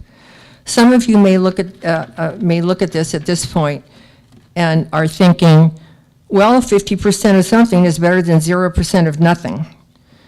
The decision is going to come down to the residents who compose the council and planning and zoning. If the town accepts this project as currently offered, then there's a minimal expectation that this enterprise will generate the planned revenue. If half the shops are built but empty and no anchors have signed on, how will that benefit the town? Your call, your legacy. Thank you. Thank you very much. Anybody else? That's all the slips I have. Okay, discussion on the panel. Do we go to discussion or a motion? We need a motion? Yes, Mr. Chair, you'll need a motion, a second. You can have further discussion. Okay, can I have a motion? We have a motion and a second. Any discussion? Sure, I'll take a shot at it. Go for it. I think all of the comments today have been good comments. And hopefully the developer will take some of those at heart, particularly those that aren't really all that expensive to implement. You know, at the end of the day, this is a bare piece of property. And the town, for lots of different reasons and decisions that were made over time, relies for 100% of its revenues, either through sales tax, grant applications, etc. We don't have a property tax, so we have a limited ability to collect revenue. So that being said, we're really faced with 2 choices. We can not approve this, or we can approve this, hoping that the comments that were made here today by both the public as well as some of the commissioners found some fertile seed, shall we say, or fertile ground with the developer, in the sense that the message that developer, in my mind, should be taken away from this is that this certainly isn't a perfect development. There certainly is a development that leaves a number of things to be desired. Is it a strip mall? I've seen better looking strip malls, I've seen worse strip malls. The inward facing part of this development is an issue because, again, the general public who drives by this will be looking at the back of a lot of these buildings. But at the end of the day, if this is done well, if the developer adds some vegetation, some additional landscaping, some additional structures, vegetation, etc., and a couple of ramadas, if in fact these white roofs can be minimized, a lot of the flat roof homes in Carefree have a tan foam roof, not a white foam roof. That'll certainly help. So again, there are things that can be done that don't require that much of a capital investment that would, in my view at least, significantly improve this project. Those are my comments. And I'd like to make a comment. Those comments are well made. I would also suggest that, I know there's objections about inward facing. First of all, we need to put this in the context of where this development is located. Outward facing faces a pet wash and a few other items, outlets that I don't think enhance the shoppability. In terms of inward facing, yes, some outlet malls are that way, but there's a mall in the Northeast that is probably the highest end mall anywhere, and it's called the Mall at Short Hills in New Jersey, about 10 miles west of Newark Airport, and that's totally inward facing. So I think this becomes can be a little gem where you get off of the hurly-burly of Carefree Highway and Cave Creek Road and come in to an attractive place. I agree shade is an issue, but shade is an issue anywhere here, and we just have to, we'd ask the developer to continue to work on that point. But is it perfect? No. No development is perfect. But I find this particular approach much more attractive than if it was outward facing. It provides a little gem in Carefree. And I'd like to suggest, if there's objections to Carefree Quarter, how about Carefree Corner? And we keep the concept of Carefree in the title, and we address the fact that the special planning area is at the northeast corner of Carefree Highway and Cave Creek Road. Thank you. Any other comments from the commission? I think it's a great project. All those in favor say aye. Aye. All those opposed say nay. Ayes appear to have it, do have it, so ordered. Welcome to Carefree. Yes. What time were we supposed to commence the? 5. 5, okay. We're gonna take a 10-minute break and then. Mr. Chair, if I might, Mr. Chair, if we could close this meeting first. There's still a couple items. There's an announcements item and then adjournment. If we could get through these two and then end this Okay. meeting. God, it's so nice to have somebody looking over your shoulder all the time. Are there any announcements? Hearing none, all of us accept a motion to adjourn. Motion to approve. Second. All those in favor say aye. Aye. Ayes appear to have it, do have it, so ordered. Okay, we will take a 10-minute break and then the economic development advisory board will meet.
Development Advisory Committee will now come to order. All the board members will please take their seats. Let's see, we call to order. We don't need the pledge. First item on the agenda is Economic Development Advisory Board Strategic Work Plan Update. For that, I call upon Mr. Propatek. Prokopek, it's something like that. I've heard it all. I'm sure. Yeah, Commissioner Burns, board members. The purpose for the board and the purpose is to really, originally is to carry out the work plan that was established in the original strategic document that council created several years ago. And so that's what this board has always been focused on. And then as the council went through and redid their strategic plan this year, we ended up taking the things that were assigned for economic development. And then we are asked to then take that and have public conversations and have accountability towards what economic development does to make sure that we're moving these strategic initiatives that were created by council through the process. And so that's really what the board's about. And so what I wanted to do is just, it's been since, February when we had the first meeting, is just to provide an update. What we tried to do, and I've sat down with Commissioner Burns and we put together a calendar just so we could plan what the times are and try to share with you all, what we'll be discussing. Obviously, things like today's conversation can get long and these meetings can get really long. And so between the length of meetings and the content and all the things that we're working on, we're trying to make sure that we can get through this in a manner that's most productive for everybody. So it may be that some of these meetings get too long, and so we've shifted some things back, or some things just didn't seem to make sense in the time frames that we were looking at. So I just wanted to kind of just to update you. Here's the list of the things that we have, and when you look at this list here, you have the L2. L stands for legacy. L1 was actually the northeast corner, so there's really nothing for this Economic Development Advisory Board other than updates. I really haven't put it in there as something that we've kept on the strategic list. So while we described it as something that's part of the strategic plan, it's really more of a legacy from the original plans. And then the L2 is the legacy for the circulation and parking, which we talked about at the last joint session with council and the P&Z. And then these others are the EO1 through EO4 and the AS1. Those are economic opportunity, and AS is, I can't remember what that is. But these are the things that were assigned to economic development. And so what I wanted to make sure is that we've just kind of walked through each one of these and show you where we are as far as where we are on schedule for, really it's the fiscal year 26. So even though we aren't even officially in that fiscal year, we've already started a lot of these things because we started this process of having the strategic plan that was completed back in January. And so, you can see here that we're looking at the circulation and parking. Where we are right now is we just had the council workshop, and we're looking at, and this is probably an aggressive schedule, but this is the ones we've talked about, is trying to have something that's going to go through this summer where we can actually have Kimley Horn finish off that particular piece of what they call the PA, or the project assessment, and get that completed. And so a big part of that was having that parking conversation that we had last month. I assume that the dates that are on the left-hand side were the original dates, and the dates that are on the Yeah. right side are the revised dates? Correct, and I Thank apologize. Yeah, so the left is the original ones in the original plan that we gave back to you in February, and the right ones are, and then in the yellow is what's been completed. So the next step in here would be to go through and have Kimley Horn finish that off. We don't have a meeting in August, I believe, so I think everybody determined, I think there's a council meeting. No, it's later. Is there a council meeting? Later, the August. Oh. Yeah, I think we canceled the August meeting, so I've been trying to shuffle some things back around. But that should give us plenty of time to be able to get something back in September, which would actually go to the P&Z. And the recommendations that we're really talking about is what to do about parking and what the cross section is going to look like on the major arterials. Correct, and then so as far as the parking conversations, that'll be our next agenda item. Tonight. Yep. And then the commercial build-out analysis, this is something that was already completed when we went through and did the revenue projections. And really what this analysis looked at is looking at really our full capacity to be able to build out the community. And so this doesn't necessarily look at timeframes in a sense, though we can look at timeframes periodically as where we are into the total build out. And so as we go through and we do updates, what we'll try to do is at least quarterly, or if not, semi-annually, we'll look at where we stand and maybe if those things need to be amended. And for instance, Mr.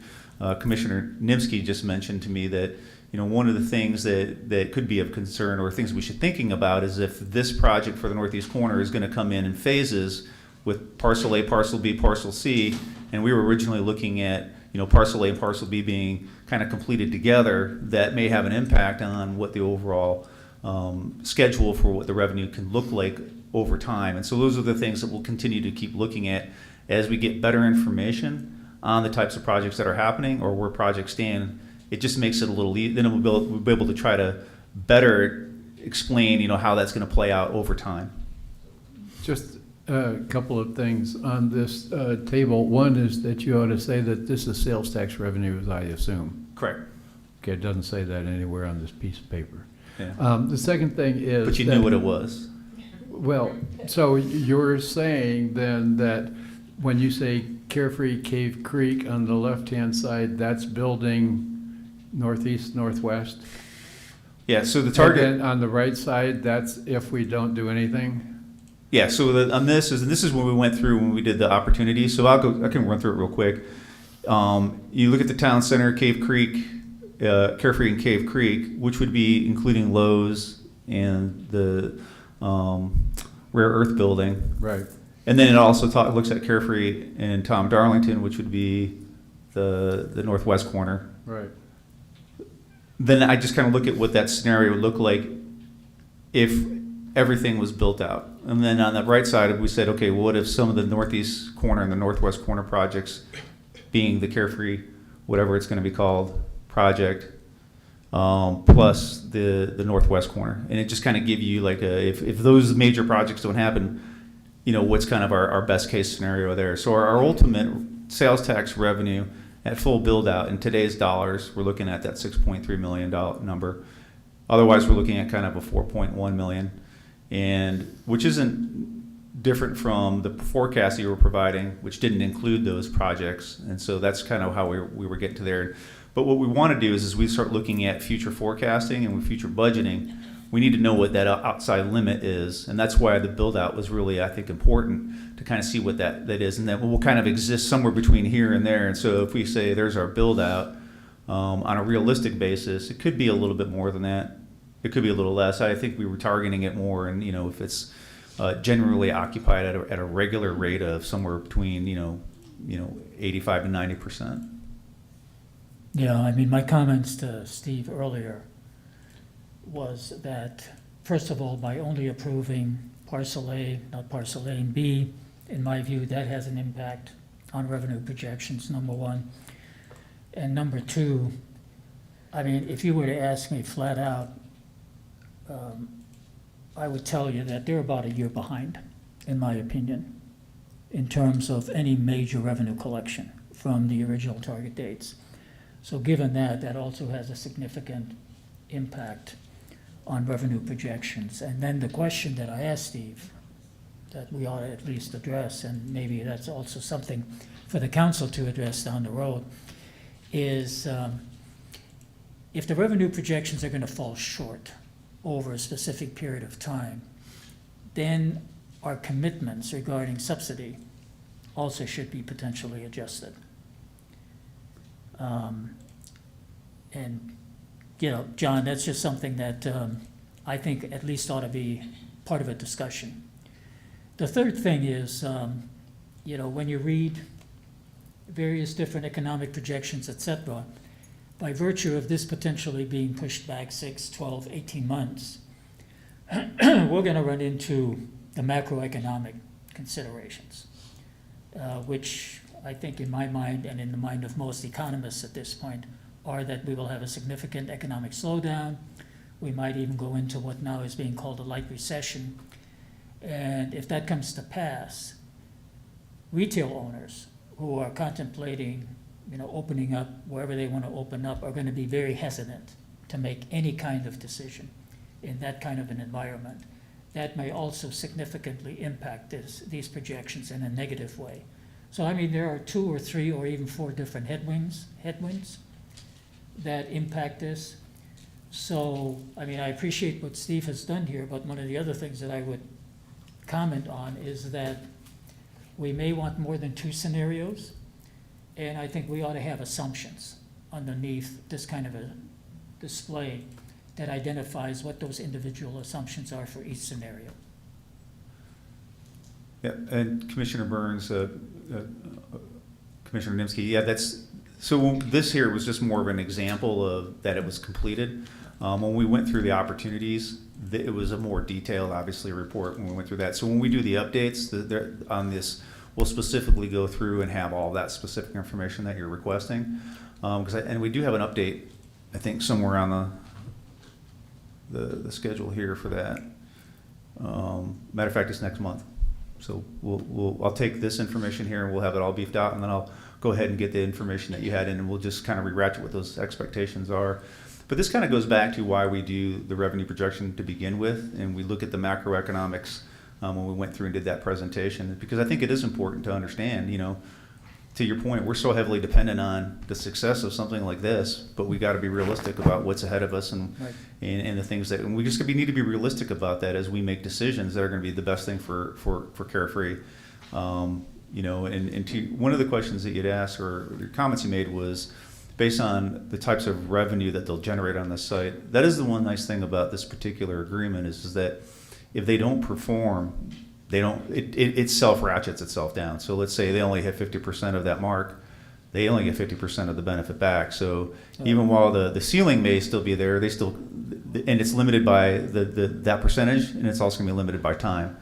So my feeling is that when they come back, or if they ever come back and ask for more time, the nice thing about the way it's structured is they have to come back and talk about moving dates on the backside, which means that they've got to start showing us what's the compelling reason to move a backside date to make sure they're going to hit the revenue projections. And they're going to have to start showing us, by moving that date, these are what your revenues, and we can do an empirical analysis based on that ask at that time versus just trying to move a date for arbitrarily, right, because they missed it. And so that's the way it's really set up is that if they're going to ask for, and they know that, right? He said, we're not here asking you for anything now because what's to ask for? And so that really is how it's going to work. And so we'll keep holding their feet to the fire to make sure that if they ever ask, it comes back, and they're going to have a compelling story to do that.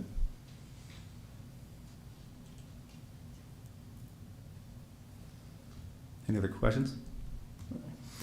The Town Center Facade Program, I just want to say thank you to everybody's participation in on that. I think this is, kind of the model of how we want this whole program to work is that council provides a strategic initiative. It's based out of planning documents, and so it just kind of takes everything, and we funneled it through this. I think we had a really nice open process. So we had a lot of input from the stakeholders in the community, as well as businesses and property owners, and then this was actually approved at the last council meeting, and so we're all set to go. I'll be working with Madison on putting our website together and our marketing materials, and then we'll start, putting things out to the property owners and trying to set up meetings to identify projects that could be funded in this particular first quarter of the rollout, which would be by the end of September. Just a thought on that. It might not be a bad idea to publicize this thing, not just to the potential property owners, but just to the general community, like in the Sonora News, et cetera. And I don't know, some byline like, see what the town is doing for you, yada, yada, yada. Yeah, I think a press release would be good that this was approved. That's a good idea. Did she write it? There you go. Madison's back there. We'll work on that. The town hall RFP, this is one of the ones, I think we all want to get to it. There's a lot of things that have been going on, and it's something that just, I think, really requires a lot more time for us to be able to have a really good conversation and discussion on it. So, but I do believe we have this coming up next month, so that we'll be prepared to start having this discussion on what we want to do with the town hall. I think after today's conversation, we talked about parking a little bit. That may have some impact on what we're looking to do with the town hall site. in general, and then the circulation component of it actually does have, I think, an impact on that as well. And so, again, I think you need look from left to right. We're trying to keep the same end schedule in this one here. I can't guarantee that we can do that, but we're definitely going to get it done. Because I know everybody wants to get this out the door and try to get something done sooner than later. And so we'll try to. I'll do my best to try to do my part to make sure that we're meeting these particular timeframes. The market position strategy. This is kind of interesting that we're moving on this. I think we're about a month out on it. But I've also already started talking to potential consultants. I've talked about 3 different consultants right now, and we also potentially have another opportunity to bring the Urban Land Institute back in. And if you recall, we had the Urban Land Institute did what was called an ASTAP. It's Arizona Technical Advisory Panel, which was the precursor for the Village Center Master Plan. And it's really a bunch of experts from around the community who are all ULI members, whether they're economic development professionals or retail developers or consultants, architects, and contractors. There was somebody from Macerich who was on there. I mean, it's a wide group that, and I had just loosely mentioned to one of them in passing that we would be interested in potentially having them come back and do a ULI ASTAP Part 2 that may be focused in on the accomplishments, and so they can see what's happened and transpired since then, but what's the next step forward for us, which would be maybe looking more about how we can figure out who our customer base is and how we can best reach that customer base, and looking at that positioning strategy. And I have a meeting or call with them in the middle of this month to go through that to see if that's going to be an opportunity, but it seems like they're pretty interested in participating in that. We do have money that's been approved in the budget, so we'll be moving forward on this one way or another. And so we'll be continuing to talk to some of these consultants, but as well as having this conversation with the Urban Land Institute. I don't know if you have any thoughts on that, but I mean, the only thought I have is that when you decide to select a consultant, select one that understands the difference between marketing and image awareness, because those are 2 separate types of campaigns. Yep. And Carefree really needs both. Correct. And I agree with you. And so when we go through this process and we start looking at it, may be an opportunity where we'll have more conversation about the direction we want to go with the consultants. And but I totally agree with you. It's you need to know who you're marketing to. And to be most effective with your promotional and marketing dollars, you have to have effective. You want to know what your markets are and who's really going to be coming in and spending money here. So, commercial code enforcement. We just had the kickoff to this in the last meeting. This is something that gets brought up regularly, and so it's interesting that economic development's kind of taking the lead on this.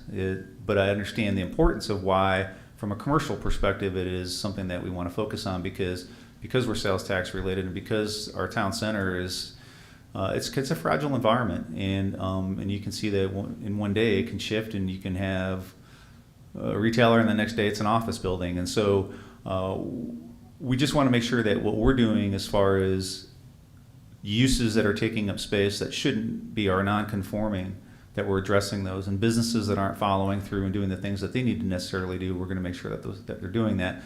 And that does have a part of the economic fabric. So we're going to continue to work. I'm working very closely with planning. I'm working very closely with building safety and code enforcement as well. We have a new code enforcement officer, and then we actually just hired our new chief building official started today. So we've already had this. We already started talking about it. And he seems very, very positive about working with the whole collective team to get this done. And then the ultimate goal, obviously, is to have a policy that we're going to bring back that kind of deals with how we do, how we're going to work through on the business licensing side of things, as well as, because the idea is that how can we prevent things from happening in the first place? And that's going to be the thing, is prevention. And then we'll look at then how do we go through on enforcement. So if we have the unfortunate necessary need to go through enforcement, we'll do that. And then somewhere there in between there is how do you effectively try to work with businesses to solve things without having punitive actions. And so we'll start looking at what that process looks like, and then start identifying it and putting it down on paper for people to see, so it's very clear what our approach is going to be, and we've all come to consensus on that. My understanding correct, currently we're using a consultant for building, So we were, as of today. What? We were using a consultant that was for inspections as well as building review, plan Right. review. Right. As a building official, we actually hired a full-time staff employee now that works for the town, that's going to be taking basically Mike Tibbetts, who will be working for the town and will be the chief building official. And so we'll be using, the paid consultant will be used more on special projects and as needed. Okay. And who is the new building official? Robert? McCoy. Okay. The real McCoy. The real McCoy. And he's a nice guy. You're going to like him. And that's it on that. Is there any other? That's the update. So just so you know, time frame wise, things are going to be slipping here and there, but I just wanted you to see that we're still trying to keep that schedule. I do have the revised calendars here if anybody wants a hard copy of that. One of the things I'll try to do is put a little bit more of this information on the website as well. Will you also send out the calendar electronically? Yeah. I'll do that, yep. So, and I appreciate you guys' patience and understanding this is fluid. Well, But accountability is still accountability, that we need to make sure these things are getting done. But we haven't even gotten to fiscal year 26, and we're moving on down the road on Right. all of these topics. We've knocked 2 things out already, so, yeah. But, which is, I really like this format. You guys have been extremely helpful. Tell us what you're going to tell us about parking. All right, so agenda item number 2. You have a commission that is just riveted and so fascinated on this discussion that I know. you can't lose the opportunity to strike when the iron is hot. Yeah, so the town center parking, obviously, when we came out and had the workshop session, parking is the number one issue that we're really going to be looking at. And I know we talked about also the cross section and the multi-use pathway and how the roadway is going to look like. But one of the key things, that's a design issue, right? One of the key things we need to look at is how we're going to be parking, and then particularly when we start looking at where our shortfalls and deficiencies are today, and then looking at where we want to go into the future, and if we're going to be hitting on all cylinders and the types of development, and particularly if we're going to bring in more restaurants, I think we're looking at another 150 to 180 potential spaces that we're going to need to get into the fold. And so, while we were having these discussions, obviously I wasn't sitting back waiting for them to happen, but trying to get ahead of them as much as I possibly could. So we've already had gone out and done some appraisals on things while we were doing the appraisal for the town hall site. Why not do the appraisal for some of these other properties? It just makes sense, so we get an idea of what that value is. So what'd you find out? Yeah, so that's what we'll go through right now. So there's 2 things. I was waiting for the punchline. Yeah. Sorry, I left you hanging.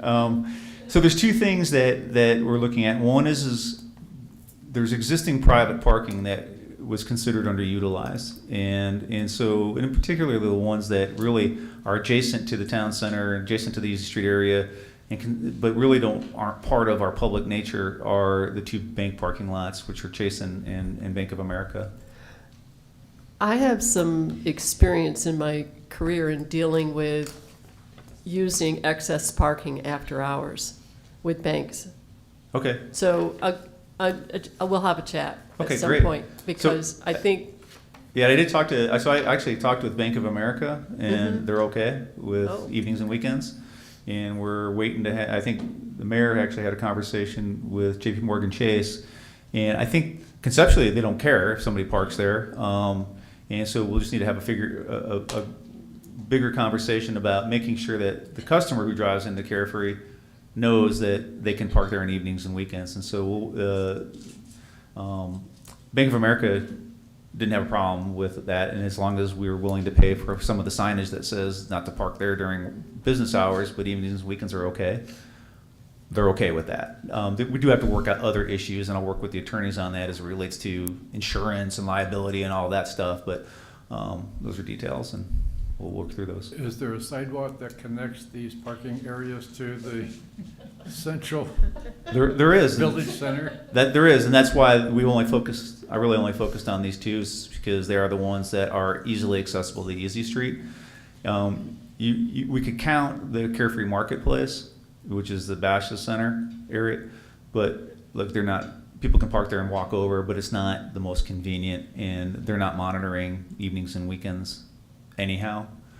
So if somebody wanted to do that, I'm not saying that people should do that, I'm just saying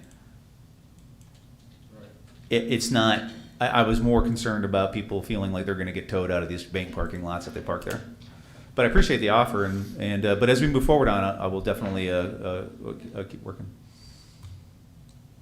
The one I'm gonna kind of separate here is Track B, because it kind of falls somewhere between here and a strategic, what would be the next section I'm gonna talk about, is strategic land acquisitions. Track B is actually this parking lot right out here. And so it is privately owned, and it is under a contract that that binds all these property owners around here to pay to make sure that it provides 106 parking spaces. There's a manager that owns, the owner of 11 Sundial Circle is the appointed manager because he's the owner of the actual parking lot itself, which makes this kind of interesting. And the manager is supposed to keep that paved with 106 parking spaces and lit, according to how it was originally designed, laid out, and built. Obviously that hasn't happened, and so I have been working with the other adjacent property owners. We did get some quotes, anywhere from $70,000 to about $200,000 to repave it. The $70,000 solution is to try to tack coat and put something on top of it, though I don't think that's gonna probably fly. So we're probably looking at, and then we looked at a mill and overlay option on that, and the mill and overlay would be 2-inch tear down of the asphalt and then putting 2 inches back on it. I don't think there's even 2 inches of asphalt out there, so we're looking at other options to potentially grind it down, use that existing asphalt as a base, and then try to go over it as an overlay. So we're looking for some more, one more look at from the contractors to kind of give us a price on what that would look like, and then we'll continue to work on that. We can continue to try to work as tenant, the town is the tenant of this building, and we're a part of that agreement, and force the hand of the property owner to make sure that they do what they do, and it'll be a private lot, and maybe there's an opportunity where we can do in evenings and weekends on that. The other side of it is it could be something that we could look at as potential acquisition, so that's why I went and did the appraisal on it. The appraisal came out to $80,000. The reason is that it's got a perpetual agreement on there that says it can only be used to park 106 cars for these buildings, for the most part, right? So if somebody were ever to come in and try to develop it, they would have to find an alternative way to park 106 cars, which means that it would be very expensive to do that. Otherwise, there's no revenue resource for this. It really just goes to the property owners. And so one of the things that we're doing is considering the idea of that if there's a potential for the town to look for a way to acquire that, it's actually close enough to the town center, and as we look at the circulation plan, you only have to go about 50 feet to get from here to where Town Hall is along Cave Creek Road. So there's a lot of things to consider, as well as we also own the alleyway, which is the drive aisle that's right here, that goes between where you pull in off Cave Creek Road and goes to right in front of the hotel here on Easy Street. That driveway is actually owned by the town. So you said there's 106 or 160 spaces out there? 106. Did I say? I think I wrote 160 on Yeah, here. you were. Yeah. I apologize. And are any of those, and how many tenants use this parking spot? So there's 1, 2. So the buildings. So it's when you say tenants, it's the building owner. So it's going to be 1, 2, 3, 4, 5 buildings. And are a specific number of spaces assigned to each one of those? Yeah. So each development has they each have their own parking spaces out. So like we have our 7 here. Okay. So it's just this area that's kind of in between that you can see that on the mapping here. that there's some parking spaces that are on the private. So what- there's a proportionate share of the parking based on what the ordinance requires that each development needs beyond what they already have, So and then they what's pay the- their proportionate costs. So what's the advantage of buying it? Because we just exchanged one landlord for the other, because all the other tenants would still have the right to whatever number of spaces they have a right to, right? Right, yeah, so the idea there is that, so if you look at like our public parking out here, not all of that public parking is true, what I would call public parking. We have agreements from other private entities, the hotel, the View, 100 Easy Street, the Galleria, Spanish Village, all have agreements in place for a portion thereof of that public parking that we have out on Easy Street meets their requirements for that. And so what we can look at here is that, yes, this could become maybe potentially public shared parking, and they have some kind of easement that they get to utilize it too. So they have their own on-site private, but they could also utilize that and meet the requirements, just like these guys do out here. And then what we can do is then put it into that quasi-public pool. And then we control it, right? Can you use your cursor and tell us which buildings share in this parking? All the buildings that are on this. All of those? Yep. Okay, and then, and who is the manager, owner, slash whatever of this? Which building? So it's 11 Sundial Circle, which is the building right here that has the vacant bank in it. And then the All other, of that is the same parcel? it's all the same parcel there, yes. Okay, I guess one of the observations that I have right off the top, if we pay the appraiser and he came back and said it was only worth $80,000, but the assessor is carrying it for $500,000, why don't we file an appeal or have the property owner file an appeal and lower the property taxes on it? Yeah, I mean, we can do that. Yeah, I mean, I it's interesting when you start looking at the appraised values from the county. You know, the county doesn't. In some cases, it's funny that you'll see a property owner look to increase the value of what the county says their building's worth because they know their appraised value may end up actually being less. Yeah, it is kind of a weird thing. And I know guys, just some of the property owners think that way, but I don't think that's happening here. I just don't think that they've been paying attention, and they have never really done an appraisal on it. So, but that's good observation. And then it comes down to some of these other vacant, and track B's included in here, but the other vacant parcels that we're considering looking at for internalizing this parking, one would be the site that's between Town Hall and the Galleria off of Cave Creek Road. So it's Carefree Drive and Cave Creek, right where the, let me see, get the cursor in there. I lost it. So that's where the archway is right there. And so this actually is an interesting piece of property because as we start to look at what the looking at the Town Hall RFP, and we're looking at potentially closing Sunshine Lane way down and making that part of all one development, we could actually look at potentially this particular parcel being included in that in some way or fashion or form. The nice thing about this parcel is it also is very proximate to a lot of the stuff on Easy Street. And one of the issues we do have is employee parking. And so it's something that could satisfy employee parking, always make it look like there's some kind of activity going on here, but also allow for somebody who's just pulling in and just wants to pull in and park. As well as you start looking at future development, it gives us a lot more opportunity to say, really how we want this particular piece to develop, because it is in a key location. Is it for sale today? There's no sign on it for sale, it's for lease. But we've had some conversations about potentially, with the property owner. We did get the appraisal done on it. The appraisal on this one came out lower than what the guy paid for it. So, there's just a lot of things that we're going to have to work through as we start looking at it. But I just want to let you guys know that we're having these conversations about these things. And then kind of going down to Hum Road and Cave Creek Road, this is the parcel that's right behind the Keelers. These guys, I know the Raskins made a run in it trying to acquire it, and talk to them, they basically just said no, and they're really hard to get a hold of. It's held in a trust by a guy back on the East Coast somewhere, and it's been in their family forever. And I've made a run at trying to have a conversation on it, and I know the current owner of Spanish Village has made a run. I don't think they have any interest in selling this particular piece at this particular time. So I don't see it as a great opportunity,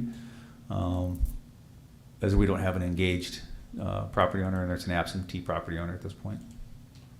Well, you know, since our next major initiative, if you will, after the northeast corner, is to replan or plan for the interior of the town.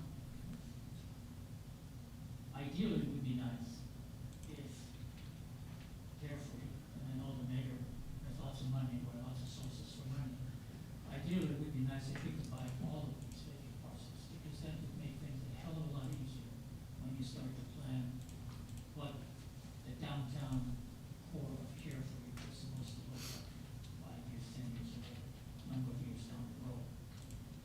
Because it's easier, I think, now to try to pick up these empty parcels than, let's say, once that plan is done, it's out there. Because if I'm an enterprising property owner, at that point, the price of one of these is going to go way up. Correct. Particularly if it's needed in order to execute on whatever the vision is for the downtown Right. area. I agree with what you're saying.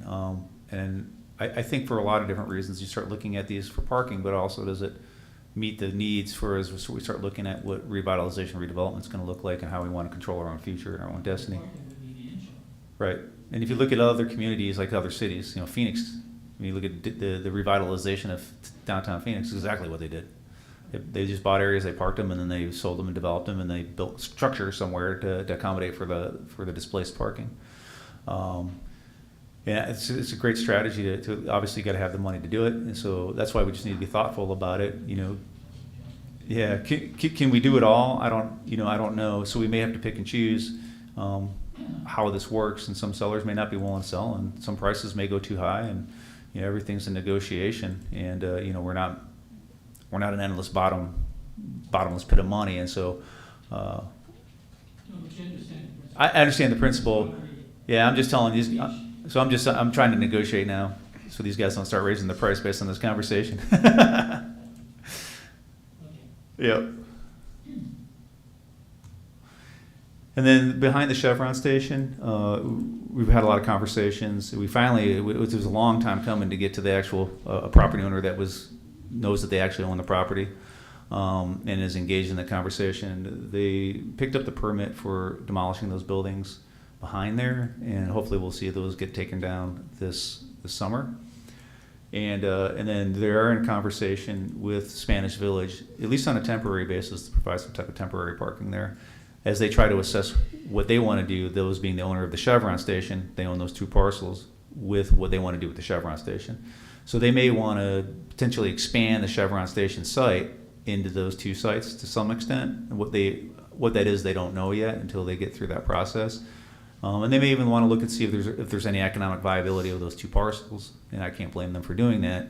So, but in the interim, they are communicating with them to try to find, at least in the short run, you know, some parking spaces that could be utilized there, at least for the employees for Keeler's and Pizzicato. Why do you highlight the one parcel and not the one on the left? Because the program that's in the county that lets you highlight parcels only lets you highlight one, and I tried so hard to figure it out how to get it. And I knew you were going to ask that question. But yeah, it's both those parcels to those little funky parcels to the south of the gas station. Yeah. Yeah. No, it's good observation. And then at the town hall, or I mean the joint work session, one of the residents brought up the potential for looking at these two particular parcels here, which could be combined into one parcel. I think the comment was generally made that if we were looking for parking for, you know, the Thunderbird shows and excess parking, that maybe these might make sense. I don't know if these make sense for what we're trying to accomplish through the circulation and planning conversation. And I'm not even sure, you know, if we want to focus on parking for or specific to events and what events impact that. What I do know is that these are pretty expensive, and kind of are a little bit out of the way, but I wanted to include them because it was something that was brought up. This is just my assessment, but bring it up for conversation for you guys, but it's been kind of the consensus of some of the folks who've already kind of weighed in on this. So you're saying we're gonna get a final report or final draft? Yeah, so this kind of, so the next steps really is the final. Can you back up 1 second? On the last two parcels that we looked at, if you'd back up, that building that's in the middle picture there just became mostly vacant, didn't it? Correct. That was where the pet resort or something was? Mm-hmm. What are the prospects for that? Can you talk about it? Or? Yes, I mean, there has been some interest in it. Nothing that I could say specifically concrete. One of the issues is there was a pet resort there. It's not the most pleasant when you walk in there today. Not that that can't be fixed, but as we even started looking at it, I even thought, well, maybe as a future town hall site. I don't know. There's a lot of things that we could consider there, but there hasn't been, and I haven't had any direct interest other than to be honest with you, on that particular site. For sales tax potential, I mean, that's a big space. It is. So the pet resort was not generating any sales tax. This potentially could go into the sales tax rolls, but this is something that we're going to have more of a conversation on when we get into the zoning changes and zoning ordinance discussions, that not all buildings are designed to generate retail sales tax. This is definitely built as a flex building. It's a front showroom with back side warehouse, inventory storage. If you look at them, that's generally how it's put together. Not to say you couldn't clear that building out and put a single or a larger or a longer type of retail user in there, maybe even a restaurant potentially, but you'd have to buy the land next to it to park it. Because it's underparked for a restaurant at that particular location, if you were to do something of that size, right? So those are the things that we just have to think about as we start looking at the retail potential of that particular site. It could, but it also, you start looking at some other buildings in Carefree, and particularly stuff that's on the north side of Cave Creek Road, over by Scopa, in that area there. Those are commercial buildings, but I wouldn't call them retail buildings, right? And so where does this one fit in? These are conversations that we're just going to need to have to figure out what's the best way of moving forward on some of these types of I call them flex buildings. I mean, I'd love to see retail go in there, don't get me wrong, and we'll do our best. You ever talk to Marine West? With who? Marine West? Mm-mm. Basically, they sell boating supplies. Yeah. Got a lot of traffic heading towards Norfolk Lake. It's actually a really good idea. Start looking at some of the boat supply guys. And I will tell you, boating supplies are very, very expensive. Yeah. I speak from experience. Yeah. So it would be a great revenue generator, and the closest Marine West, from what I understand, is either way south or way west. Okay. So there's nothing in the northeast quadrant of the metropolitan cases. Yeah. It's a good idea. Anybody else? Just a thought. Yeah, and if anybody has any ideas on tenants, please send them. Cheese properties, is that Chuck E. Cheese? No, it's just what they named it, and I've never even asked the question of why they named it that, but that's what they named it. Okay, sorry for the. Yep, no worries. And then as we start to finalize the circulation plan, this concept in general of looking at these strategies to grow the parking base, or to be able to address that parking, at least over the next decade, is going to be included into that plan. The entire circulation and parking plan came out of the Village Center Master Plan, which is now the redevelopment plan. And so that's kind of how we came to this, and we've been working on it for the last 4 years. And so one of the things that we'll be doing is integrating the concepts and the to-dos that we have to do as far as, the policies that we want to have for the parking, and we'll include then into the redevelopment plan itself. So that way everything is lined up, and so when somebody looks at the redevelopment plan, they can see specifically how that is being impacted by the way we're going to be doing circulation and parking, and it'll become part of the redevelopment plan. So as much as we can, we'll put that in a parallel process. So as we're reviewing the circulation and planning, or the circulation and parking policies, or the way that we want to move forward on that, that'll be included, we'll be taking a portion of that and putting it into the redevelopment plan, and then taking the entirety of the circulation document and putting it, as well as signage, and putting that into the redevelopment plan. So that way everything's put together in one nice neat package with its appendices.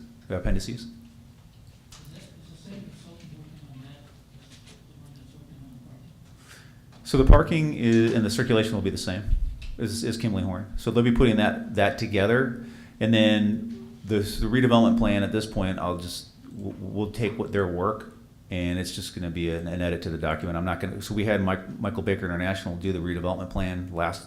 They did the original and the last changes. I don't see hiring a consultant to integrate it into that. Now, is there a consulting contract open?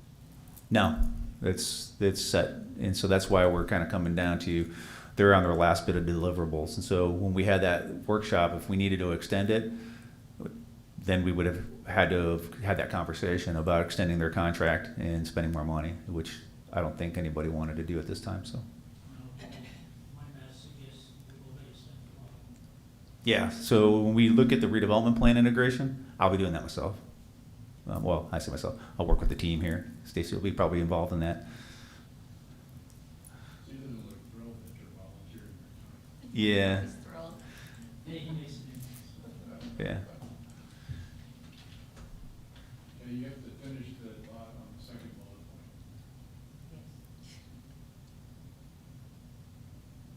Finish the thought on the second bullet point. Read the second bullet point. Create a draft amendment of the Village Center Master Plan to accommodate the recommendations of the, what more do you need? Yeah. Of the circulation and parking plan, yeah.